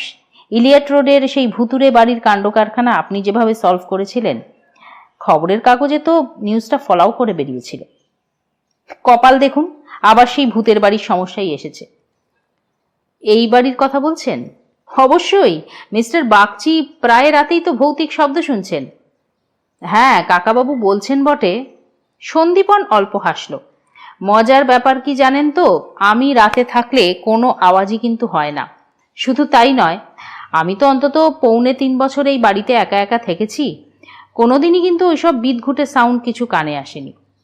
মিনোধ্বজ বললেন, আরে আমি তো মানছি ওটা হয়তো মনের ভুল, কিন্তু আপনি ভয় তো পাচ্ছেন। মোটেই না, আমি একটু অবাক হচ্ছি। মনের ভুলটা এবার মন থেকে ঝেড়ে ফেলুন কাকাবাবু, প্লিজ। না হলে রাতে না হয় আমি এখানে থাকি, যদি একটাও সাউন্ড হয় আমি কিন্তু সোর্সটা ঠিক ধরে ফেলব। আচ্ছা ঠিক আছে, সে দেখা যাবে খন। আলোচনাটা যেন মিনোধ্বজের পছন্দ হচ্ছে না। কথা ঘুরিয়ে দিয়ে বললেন, তা গঙ্গার ধারটা কেমন লাগছে ম্যাডাম? দুর্দান্ত। এখানে তো ঘন্টার পর ঘন্টা দাঁড়িয়ে থাকা যায়। বলতে বলতে মিতিনের দৃষ্টি হঠাৎ ঢালের কাদায় স্থির। আঙুল তুলে বলল, ভাঙা ভাঙা থামের মতন ওগুলো কি মিস্টার বাগচি? ওখানে এককালে বাঁধানো জেটি ছিল, সেই অ্যালমিডা সাহেবের যুগে। জাহাজ টাহাজও নাকি ভিড়ত। আমি অবশ্য জন্ম থেকে জেটির ধ্বংসাবশেষই দেখছি, তবে একটা জিনিস কিন্তু এখনো টিকে আছে। মিনোধ্বজ দুপায়ে গেলেন, খাড়া পাড়ের কিনারে গিয়ে সন্তর্পণে ঝুঁকলেন সামান্য। বললেন, এই যে নিচের দিকটা দেখুন, ওই যে বাঁয়ের দিকে। দর্শনীয় বস্তুই বটে। টুপুররা যেখানে দাঁড়িয়ে তার থেকে খানিক তফাতে বাঁ দিকে পাড়ের গায়ে একটা চৌকো লোহার গেট, মরচে ধরা কাদামাখা, আকারে রীতিমতো বিশাল। পাড় থেকে শুরু হয়ে খাড়া চলে গিয়েছে ঢাল পর্যন্ত। অন্তত ফুট 10 চওড়া তো হবেই, উচ্চতাও 15 ফুটের কম নয়। পার্থ গোল গোল চোখ করে বলল, ওটা কি? গেস করুন। Sluice gate. রাইট। সামনে নাকি পরপর আরো 3টে ছিল, সবই এখন নদীর গর্ভে। এত লক গেট কেন? এককালে নদী তো এখানে যথেষ্ট তেজি আনছিল, তখন নাকি জলের চাপ কমাতে খুলে দেওয়া হতো একটার পর একটা। শেষ গেটটা ওপেন করলে জল নাকি চলে যেত আমাদের বেসমেন্টে। বোধহয় ওটা ছিল বাড়িটাকে রক্ষা করার কৌশল। জলের লেয়ার নেমে গেলে বেসমেন্টটা আবার ক্লিয়ার হয়ে যেত। টুপুর উৎসাহী মুখে বলে ফেলল, যেখানে যিশু আর মা মেরির মূর্তি রাখা আছে? না না, ওগুলো তো বেসমেন্টের ঘরে। জল আসতো ঘরগুলোর নিচে, চাতালে। সেখানে আউটলেটও ছিল। জলের হাইট বেশি বেড়ে গেলে আউটলেট দিয়ে নাকি জল বেরিয়েও যেত। বলেই মিনোধ্বজ থমকালেন। তা বেসমেন্টের কথা তোমাদেরকে বলল? ঠাকুরমশাই। তার সঙ্গে পরিচয় হলো কখন? এই তো একটু আগে। মিতিন আবার লক গেটের প্রসঙ্গে ফিরল। বেসমেন্টে তাহলে জল ঢোকানোর ব্যবস্থা আছে? ছিল, তবে এখন আর নেই। ওই লক গেট বহুকাল ধরেই অচল। খোলা বন্ধ করার সিস্টেমটাও কোথায় ছিল কে জানে। মিনোধ্বজ গলা ঝাড়লেন। ওই যে তখন বললাম না, শিখিধ্বজ কোনোদিনই এখানে বাস করেননি। তখন থেকেই রক্ষণাবেক্ষণের অভাবে জাহাজ ঘাটা, লক গেট সবই পঞ্চত্ব পেয়েছে। নেহাত আমার ঠাকুরদার নদীর পাড়টা বাঁধিয়েছিলেন, তাই অতীতের স্মৃতিটুকু আছে কোনো রকমে। এছাড়া ভেতরে যাতে জল না ঢোকে, ঠাকুরদা বেসমেন্টে পুরো দেওয়ালও তুলে দেন। সুতরাং লক গেট ব্যবহারের আর তো কোনো প্রশ্ন নেই। স্ট্রেঞ্জ, সেই প্রোটেকশন সিস্টেম ছাড়াই বাড়ি অক্ষত আছে? তাই তো দেখছি। আসলে জলও অনেক কমে গিয়েছে তো, পদ্মা যতই ফুলে ফেপে উঠেছে, ভাগীরথী ততই নিস্তেজ হয়েছে। সেই জন্যই হয়তো আর বিপদ টিপদ ঘটেনি। মিতিন যেন কি ভাবলো, বলল, আচ্ছা বেসমেন্টে একবার যাওয়া যায় না? এখন অন্ধকার হয়ে এলো তো, আমি তো খুব একটা নিচে টিচে যাই না, আর কারেন্টও নেই। দিনের বেলা স্কাইলাইটের আলোয় দেখলে বোধহয় সুবিধে হতো। সন্দীপন মৃদুস্বরে বলল, এখনো অসুবিধে নেই, টর্চ তো আছে। মিনোধ্বজ বললেন, তা তুমি তাহলে নিয়ে যাও, আমি আর নামছি না, নিচটা বড় স্টাফি। বাড়ির সামনে যে 10 ধাপ সিঁড়ি, তার তলাতেই বেসমেন্টের দরজা। তালা খুলে ঢুকলো সন্দীপন। টর্চ হাতে চলেছে আগে আগে। ওপরতলার মতন একেবারেই খোলামেলা নয়, বরং সত্যিই খানিকটা দম চাপা ভাব। তবে আধার এখনো তেমন ঘুরঘুরটি হয়নি। ছোট ছোট ঘুলঘুলি দিয়ে চুইয়ে চুইয়ে আসা অন্তিম সূর্যালোক একটা আবছায়া রচনা করেছে অন্দরে। ছায়াই বেশি, ক্ষীণ আলোটুকু চাপা পড়ে যাচ্ছে টর্চের দাপটে। টানা লম্বা প্যাসেজের গায়ে পরপর 3খানা ঘর। প্রথমটায় তো ঢোকবার জয়ই নেই, রাশি রাশি ভাঙাচোরা আসবাবে বোঝাই। একটা পায়া ভাঙা চেয়ারের হাতল ছুঁয়ে টুপুর টের পেল কি পুরু ধুলোর আস্তরণ। দ্বিতীয় ঘরখানায় আদ্যিকালের কিছু লোহালক্কর পড়ে আছে। 3 নম্বরটিতে চ্যাপেলের মূর্তি আর কিছু আসবাব। ছোট যিশুকে কোলে মাটির মা মেরির মূর্তির পাশেই বড়সড় একটা পিয়ানো। একটা দুটো লম্বা বেঞ্চও আছে। ছবি আছে বেশ কিছু, অধিকাংশই ডাই করা, 2-4টে দেওয়ালেও ঝুলছে। মানুষ প্রমাণ ক্রুশবৃদ্ধ যিশুর ছবিখানা একদিকের দেওয়াল জুড়ে দাঁড়িয়ে। এ ঘরেও প্রাচীন প্রাচীন গন্ধ। টর্চের আলোর সঙ্গে সঙ্গে চোখ ঘুরছিল মিতিনের। বলল, পেন্টিংগুলো তো বেশ ভালো কোয়ালিটির, ওপরে নিয়ে গিয়ে টাঙাননি কেন? সন্দীপন টর্চটা আবার ঘুরিয়ে বলল, মন্দিরের যিনি প্রথম পূজারী, তার নাকি বারণ ছিল। পার্থ আক্ষেপের সুরে বলল, এত ভালো একখানা পিয়ানো, তাও দেখো কেমন অযত্নে নষ্ট হচ্ছে। উপায় কি বলুন? পূর্বপুরুষদের স্থির করা নীতি তো আর কাকাবাবু ভঙ্গ করতে পারেন না। তা বটে। মিতিন জিজ্ঞেস করল, বেসমেন্টে সেই চাতালটা কোথায়, যেখানে জল আসতো? আসুন দেখাচ্ছি। তৃতীয় কামরাটির পেছনে আরেকটি দরজা। খুলতেই ঘোরানো লোহার সিঁড়ি নেমে গিয়েছে। বেশি নয়, 10-12 ধাপ। আলো দেখিয়ে দেখিয়ে মিতিনদের নিচে নিয়ে এলো সন্দীপন। খুব একটা বড় নয় চাতালটা। সামনে খাড়া দেওয়াল, পেছনেও খাড়া দেওয়াল, প্রকাণ্ড একটা বাক্সের মতো চেহারা। সামনের দেওয়ালে আলো ফেলে সন্দীপন বলল, কাকাবাবুর ঠাকুরদা এই দেওয়ালটাই গেঁথেছিলেন। মিতিন একবার চোখ চালিয়ে নিয়ে বলল, জল বেরোনোর জায়গা ছিল শুনেছিলাম। বোধহয় সাইড ওয়ালে ছিল, নিশ্চয়ই তখনই আটকে দিয়েছেন, এখন তো আর বোঝার কোনো উপায় নেই। সবকটা দেওয়ালেই একটু টোকা মেরে দেখল মিতিন। দেওয়ালে কান পেতে কিছু যেন শোনারও চেষ্টা করলো। আপন মনে বলল, স্ট্রাকচারগুলো সলিড। আগেকার দিনের নির্মাণ তো ম্যাডাম, তখন তো খুবই পাকা কাজ হতো। হ্যাঁ ঠিকই, চলুন এবার ফেরা যাক। আবার লোহার সিঁড়ি, তৃতীয় ঘরের মধ্যে দিয়ে ফের প্যাসেজ। বেসমেন্টের বাইরে এসে বড়সড় শ্বাস নিল পার্থ। উদাস স্বরে বলল, কেন যে এমন গর্ভগৃহ বানানো, শেষ পর্যন্ত আবর্জনা জড়ো করারই তো জায়গা হলো। সেটাও এক ধরনের ইউটিলিটি। মিতিন সামান্য হাসল। সন্দীপনকে জিজ্ঞেস করল, নিচে কি একদমই আসা হয় না? বেসমেন্টের দরজা বন্ধ করছিল সন্দীপন। তালাটা টেনে পরখ করে নিয়ে বলল, খুবই কম। একেবারেই খোলাখুলি না করলে চামচিকে টামচিকে বাসা বাঁধবে, তাই মাসে ওই এক আধবার।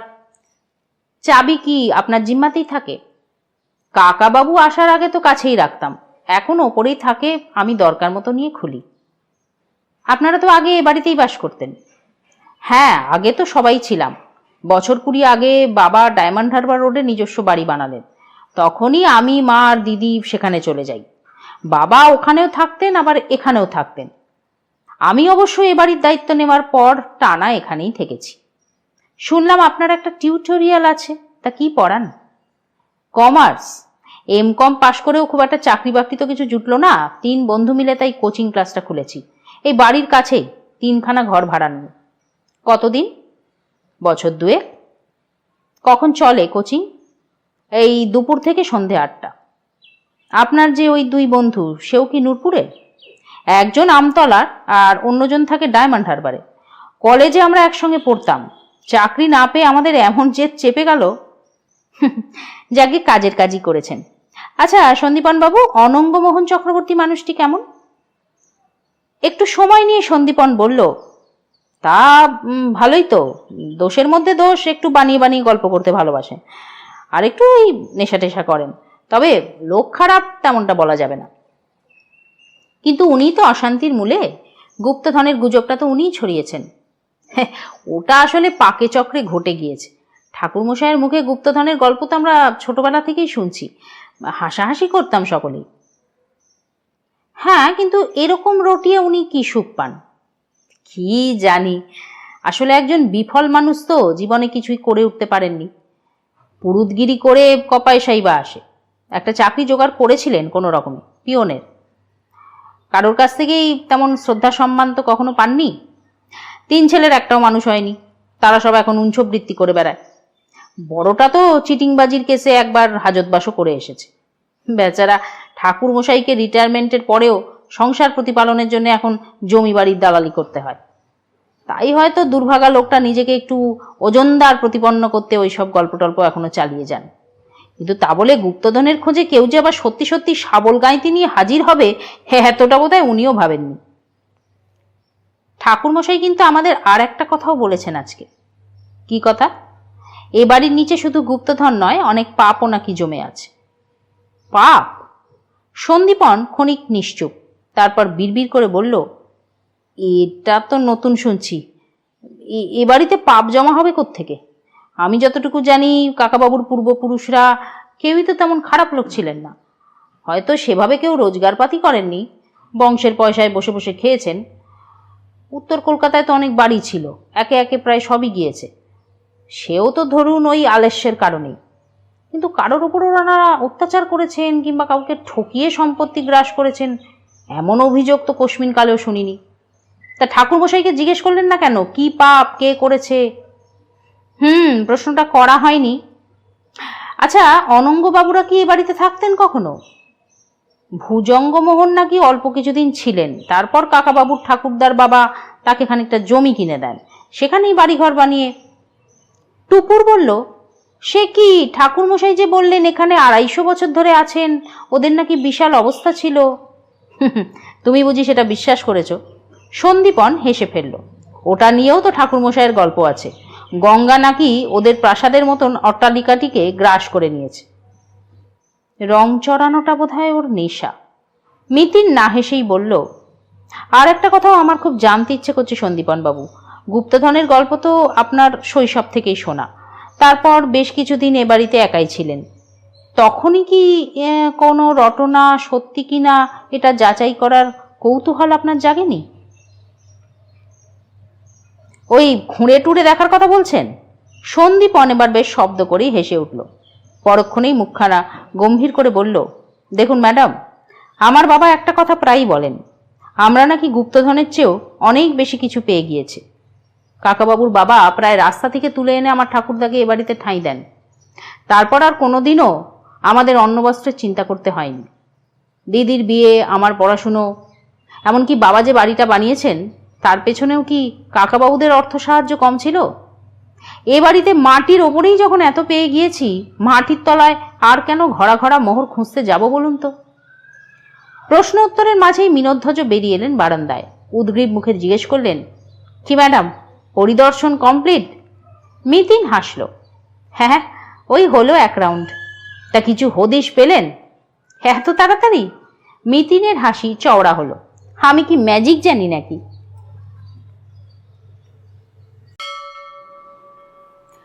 এবার আর পার্থ নয়, স্টিয়ারিংয়ে মিতিন। যাওয়ার সময় গাড়ি চালিয়ে যা পরিশ্রম হয়েছিল, ফেরার পথে ঘুমিয়ে ঘুমিয়ে তার ডবল উসুর করে নিল পার্থ। গোটা রাস্তা মিতিনও স্পিকটি নট। কোনো তদন্ত শুরু করলে এটাই মিতিনের দস্তুর। টুপুরেরও মুখে কুলুপ। এখনো তার চোখে ভাসছে অপরূপ এক নদী, এক নয়নাভিরাম সূর্যাস্ত। নদীতে ছড়িয়ে ছিটিয়ে ভেসে থাকা নৌকো, ওপারে ছায়া ছায়া গাছপালা, বাড়িঘর। গঙ্গা রূপনারায়ণের সঙ্গমটাও দেখা হলো, দামোদরটাই যা বাকি রয়ে গেল। বাড়িতে ঢুকেই অবশ্য নীরবতার ইতি। বুম বুম কেন এখনো খাওয়া না সেরে কম্পিউটারে, তাই নিয়ে বকাবকি জুড়ল মিতিন। টুকুর টুক করে টিভিতে একটা রিয়েলিটি শো দেখতে বসে গেল। ঢাউস এক কাপ চা খেয়ে পার্থ দিব্যি টকবগে। মিতিনের উদ্দেশ্যে টিপ্পনি ভাসিয়ে দিল, তোমার ভেলটু দাদা তোমাকে কিন্তু একটা ফালতু কেসে ফাঁসিয়ে দিলেন। আরতি টেবিলে খাবার দাবার রেখে চলে যাচ্ছে। দরজাটা বন্ধ করে এসে বুমবুমকে আহারে বসালো মিতিন। আলগোছে পার্থকে বলল, কেন, কেসটার কি মেরিট নেই? একেবারেই না। পার্থ চেয়ার টেনে গুছিয়ে বসল। হাতের ইশারায় ডাকলো টুপুরকে। টেবিলে আরো 3খানা প্লেট সাজিয়ে টুপুরকে সাক্ষী মানল। তুই বল, তোর মাসি এমন একটা জিনিস খুঁজতে গিয়েছে যেটা আছে কিনা সেই সম্পর্কে কেউ নিশ্চিত নয়। অস্মিন কালেও তার অস্তিত্ব ছিল কিনা তাও কেউ জানে না, শুধুমাত্র একটা গুলবাজ বুড়ো ছাড়া। প্রিয় অনুষ্ঠান ছেড়ে উঠতে হয়েছে বলে টুপুর যেন খানিক আনমনা। ঢক করে ঘাড় নেড়ে বলল, তা অবশ্য ঠিক। ক্যাসারোল খুলে প্লেটে রুটি নিল পার্থ, টুপুরকেও দিল। হাতায় মাটন কারি তুলতে তুলতে বলল, তারপর ধর, এমন একটা ক্রাইম হয়েছে যা অপরাধ পদবাচ্যই নয়। দুটো বুদ্ধু খামোখা মাটি খুঁড়ে পুলিশের রুলের গুঁতো খেয়েছে, ঠিক কিনা?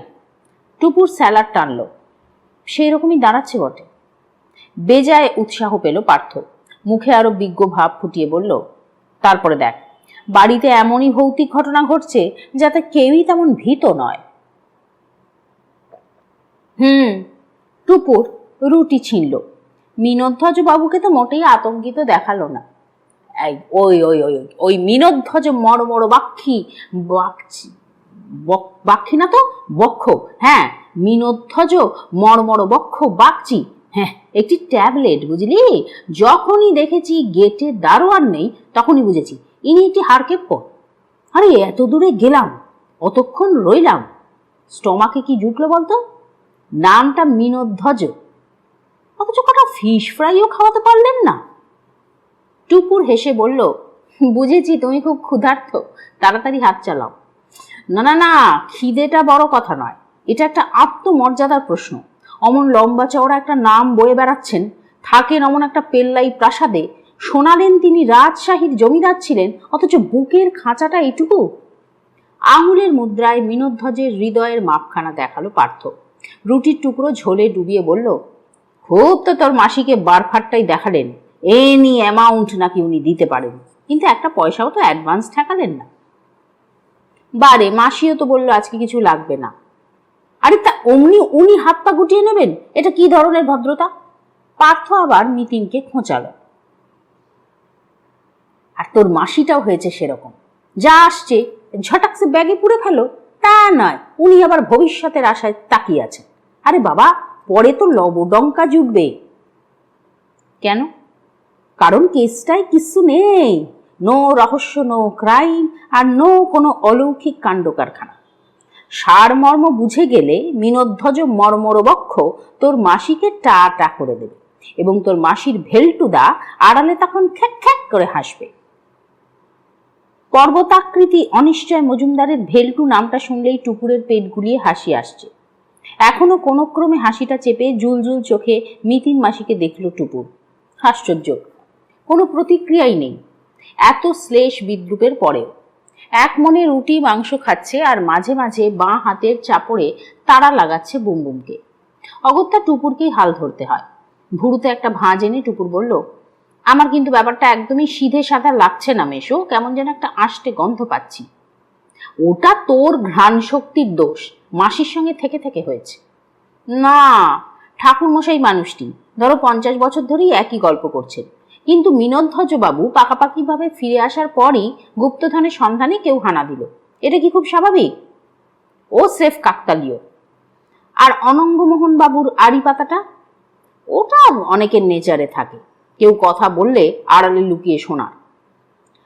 দেখো, অনঙ্গমোহন বাবু সম্পর্কে আরেকটু কিন্তু ভাবার আছে।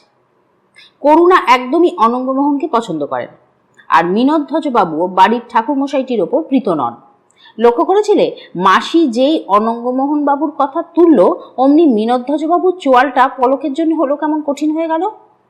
এ কি জানি, আমি অত খেয়াল করি বলেই পার্থ পাল্টা তর্ক জুড়ল। অবশ্য অনঙ্গমোহনের মতন একটি চিড়িয়াকে পছন্দ করারও তো কোনো কারণ আমি দেখছি না। এক সন্দীপন ছাড়া সকলেই ওর নিন্দে মন্দই করবে। তাই? ইয়েস, সন্দীপন ছেলেটার মনটা ভালো বলে যথাসম্ভব রেখে ঢেকে কমেন্ট করছিল।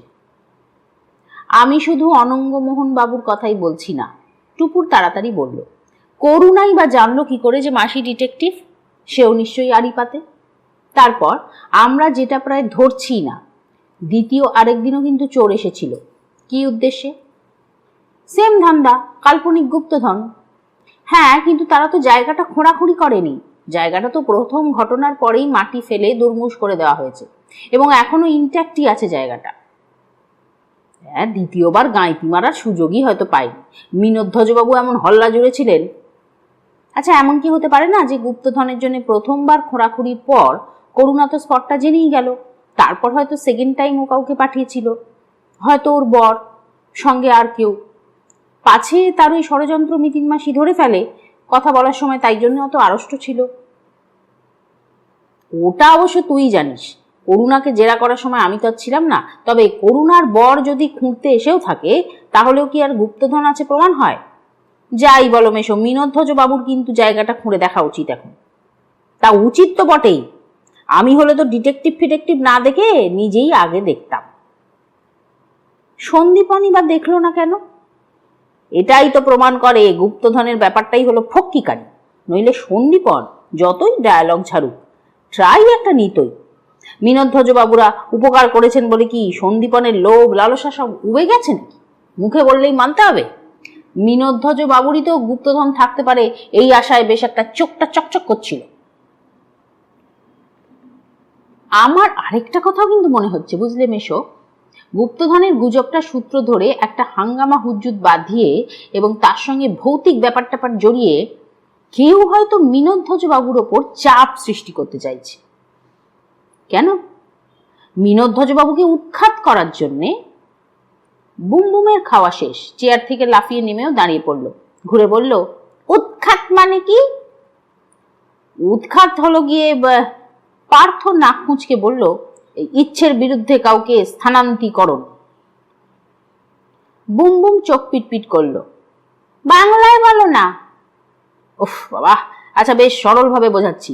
ধর তুই কম্পিউটারে গেম খেলছিস, তোর টুপুর দিদি গিয়ে তোকে ঘেঁটি ধরে তুলে দিল, এটাকেই বলে উৎখাত। ক্লিয়ার? বুম বুম মাথা দোলাতে দোলাতে চলে গেল বেসিনের দিকে। পার্থ আবার প্রসঙ্গে ফিরল। টুপুরকে বলল, উৎখাত কেন করবে শুনি? আরে বাড়িটার দখল পাওয়ার জন্যে, কিংবা উনি যাতে বিরক্ত হয়ে বাড়িটা বেচে দিয়ে চলে যান। অনঙ্গমোহন তো জমি বাড়ির দালালি করেন, তার ইন্টারেস্ট থাকতে পারে। হয়তো কেনার লোক আছে, বিক্রি হলে অনঙ্গমোহন মোটা কমিশন পাবেন।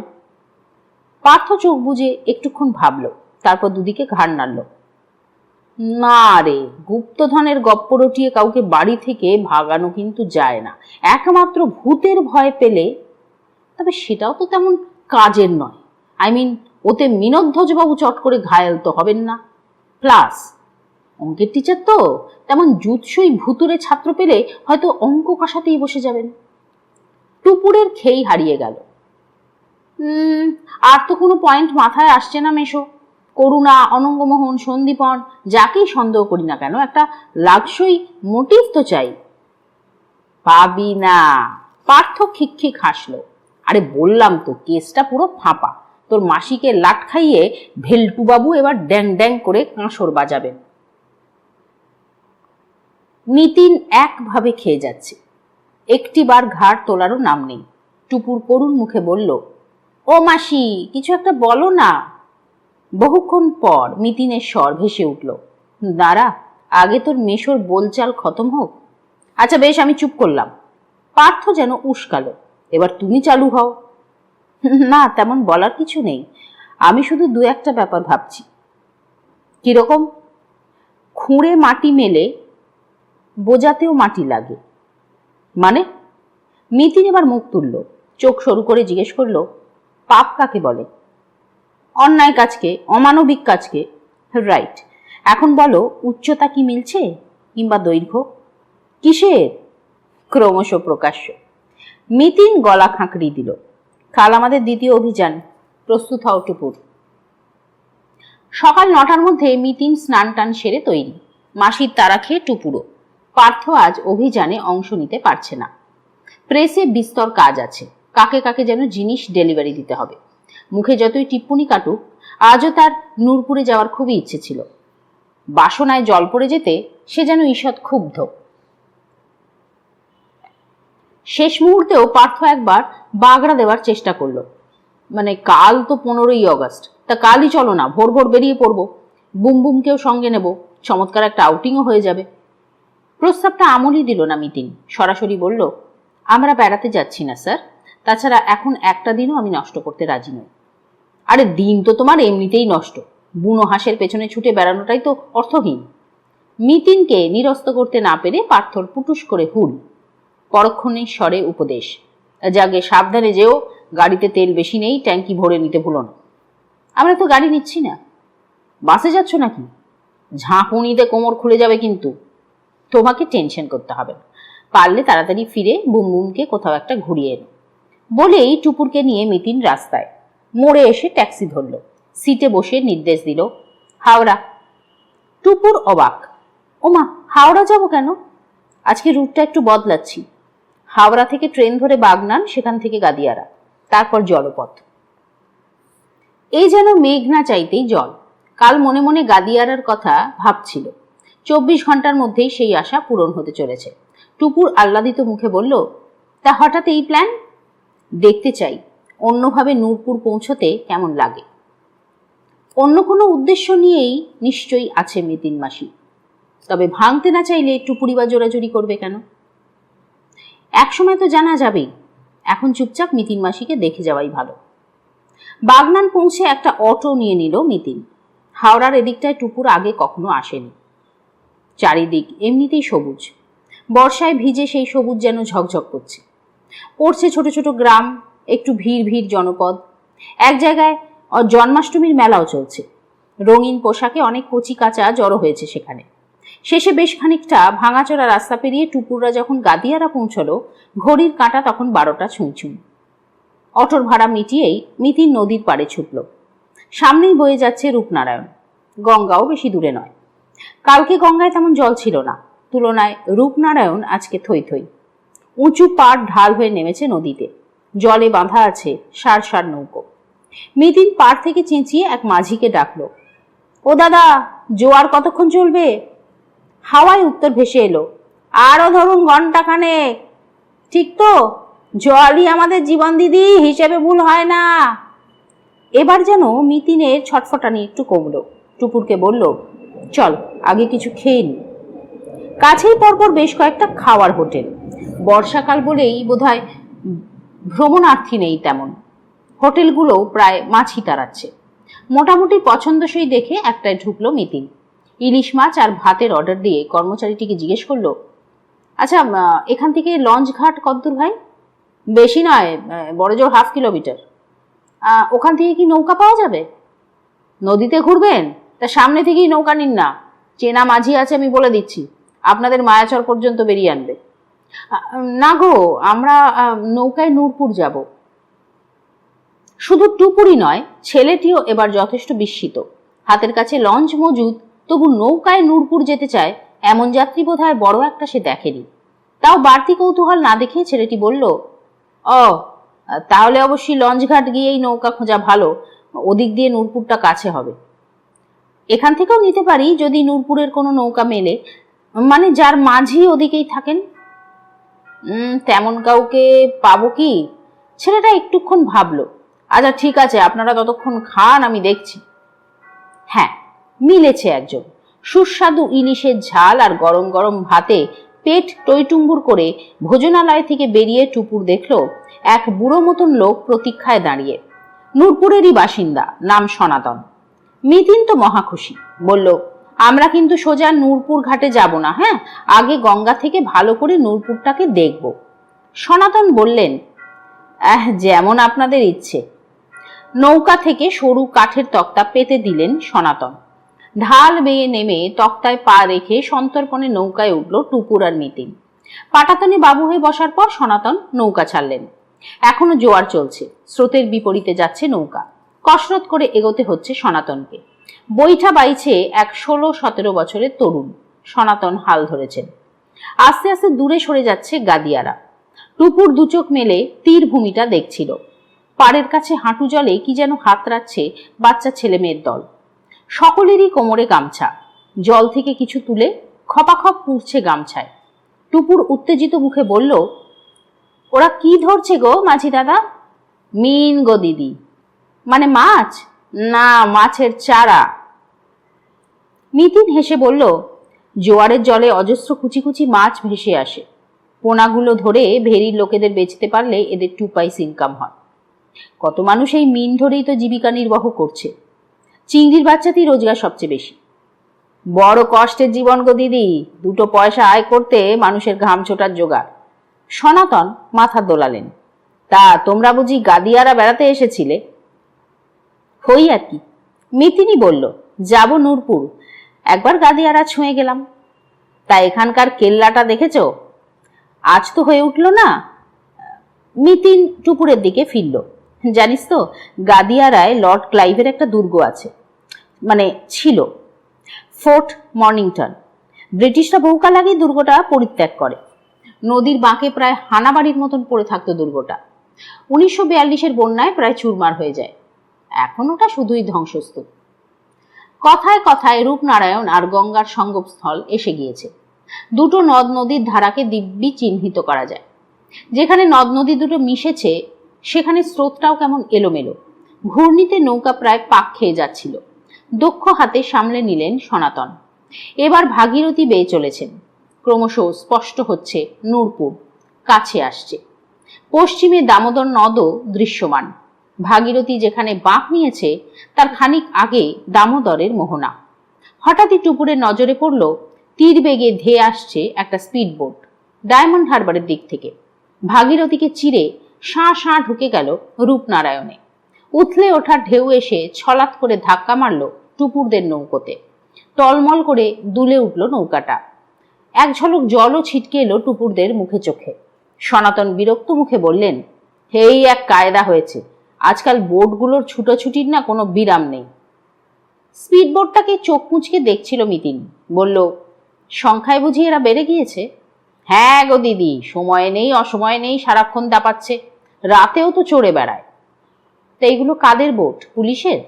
না গো, ওই প্রাইভেট পার্টির। আমোদ ফুর্তি করতে আসে নদীতে। সনাতন হাল সামান্য ঘোরালেন। তোমরা নূরপুর ঘাটেই নামবে তো? এক্ষুনি তো নামছি না। মিতিন ফের গুছিয়ে বসলো। আগে নূরপুরের আশপাশটা একটু ঘুরে ঘুরে দেখি। নূরপুরে দেখার কি বা আছে গো দিদি? ওই তো এক লাইট হাউস আর বাঁধের মুখটায় কন্ধকাটা সাহেব মেম সাহেবের সমাধি। তা সেই সমাধি দেখতে হলেও তো নৌকা থেকে নামতে হবে। তখন ওই খ্রিস্টানদের অনাথ আশ্রমটাও ঘুরে আসতে পারো। গঙ্গাধারে একটা প্রাচীন বাড়ি আছে বলে শুনেছি। কোনটে? ওই কলকাতার বাবুদের বাড়িটা, ওই যেখানে কদিন আগে ধনরত্ন নিয়ে হুলস্থুল হয়ে গেল? হ্যাঁ গো, ওই বাড়িটাও তো একবার নদী থেকে দেখা যায়, তাই না? একবার দেখবো। কেন? এমনি। ও বুঝেছি, তুমি খবরের কাগজের লোক। হঠাৎ যেন গোপন কিছু আবিষ্কার করে সনাতনের চোখ জলজল। তা বেশ তো, চলো, একদম ধার দিয়ে নিয়ে যাচ্ছি। জোয়ার শেষ, জল এখন প্রায় স্থির। নৌকা চলেছে নিম্ন অভিমুখে। সনাতনের সহকারী কিশোরটি বৈঠা টানছে ছপাচ্ছপ। হঠাৎ উৎসাহিত মুখে চেঁচিয়ে উঠল, উই যে, বাড়ি দেখা যায়। টুপুরেরও গোচরে এলো। অস্ফুটে বলল, বাড়িটা নদী থেকে কতটা উঁচুতে গো মিতিন মাসি? ভ্যানিটি ব্যাগ খুলে ছোট বাইনাকুলার বার করলো মিতিন। চোখ লাগিয়ে বলল, একটু বেশি উঁচুতে। হাইটের জন্য কি বাড়িটা গঙ্গার হাত থেকে রক্ষা পেয়েছে? হতে পারে। বাইনাকুলারে দৃষ্টি রেখেই মিতিন সনাতনকে জিজ্ঞেস করলো, আচ্ছা, ও বাড়ির কারোর সঙ্গে আপনার পরিচয় আছে নাকি? একজনকে তো নূরপুরে সবাই চেনে, পুরুত মশাই। বড় অমায়িক মানুষ গো, ও সবার সঙ্গে গল্প করে। ও বাড়ির ইতিহাস কিছু জানা আছে? হ্যাঁ, বড় মানুষদের ঘরের কাহিনী আমরা গরিব গুরবরা কোত্থেকে জানবো দিদি? তবে দেশে ঘরে তো অনেক উপাখ্যানই বাতাসে ভাসে। শুনেছি যে সাহেবের কাছ থেকে বাবুরা বাড়িটা কেনেন। সেই সাহেব মোটেই সুবিধের লোক ছিলেন না। কিরকম? সাহেব নাকি খুব অত্যাচারী ছিলেন। দলবল নিয়ে যেই না গায়ে ঢুকতেন, অমনি লোকে সব দুধ দাঁড়িয়ে পালাতো। আর কচি কাঁচারা এতই ভয় পেত যে দৌড় লাগালে আর ঘরেই ফিরত না। তাই নাকি? তা অত্যাচারটা কি করতেন? অত বলতে পারবো না, ওই লুটপাট চালাতেন বোধহয়। তা কলকাতার বাবুরা নিশ্চয়ই সেরকম নন। এমন কোনো বদনাম তো কানে আসেনি।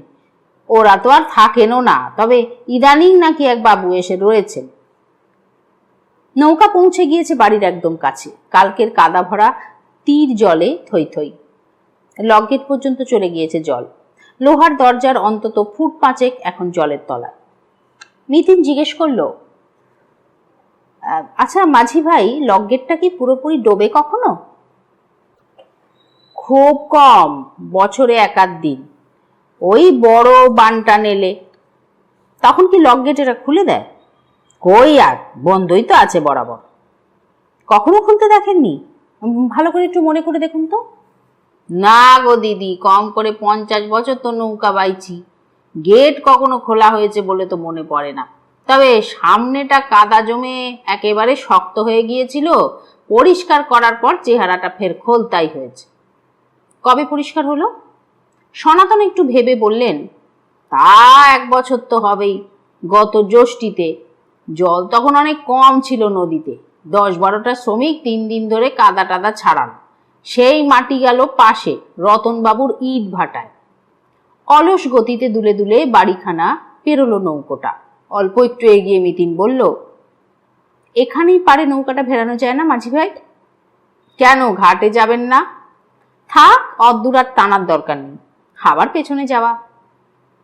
তবে রতনবাবুর ঘাটেই বাঁধি, সে আপনার যেমন সুবিধা। নৌকা থেকে নেমে সামান্য অস্বস্তিতে পড়ে গেল টুপুর। ইট ভাটার কর্মীরা কাজ থামিয়ে হাঁ করে দেখছে তাদের। দুজন ফিটফাট শহুরে মহিলা নদীপথে এসে ইট ভাটায় অবতরণ করছে। এমন দৃশ্য তাদের কাছে বোধহয় অভাবনীয়। মিতিনের ভ্রুক্ষেপ নেই। সনাতনের টাকা মিটিয়ে পাড়ে উঠল। গাই মিনোধ্বজদের পাঁচিল চলল তার গা ঘেঁষে। 30-40 পা গিয়ে হঠাৎ থামল। ঝুঁকে মাটি থেকে 2খানা জীর্ণ পলিথিনের বস্তা তুলল। ভুরুতে ভাঁজ পড়ল। বস্তা দুটো দেখলো উল্টে পাল্টে। টুপুর চোখ ঘুরিয়ে জিজ্ঞেস করলো, কি আছে গো এতে? মিতিনের ঠোঁটে অর্থপূর্ণ হাসি। মাটি। তাই ইট ভাটায় তো মাটি থাকবে। মিতিন আর কিছু বলল না, মাথা নিচু করে ফের হাঁটছে। ইট ভাটার সীমানা পেরিয়ে উঠল বাঁধের রাস্তায়। বাঁয়ে ঘুরে মিনধ্বজদের গেটে গেল। মোবাইল ফোনে ডাক দিতেই মিনধ্বজ সশরীরে হাজির। ব্যস্তভাবে বললেন, এগি আজ আবার আসছেন জানাননি কেন? মিতিন একগাল হাসল। সারপ্রাইজ ভিজিটের মজাই আলাদা। গেট খুলে মিনধ্বজ ইতিউতি তাকালেন। আপনাদের গাড়ি কোথায়? অম্লান বদনে মিথ্যে বলল মিতিন, আজকে বাসে এলাম।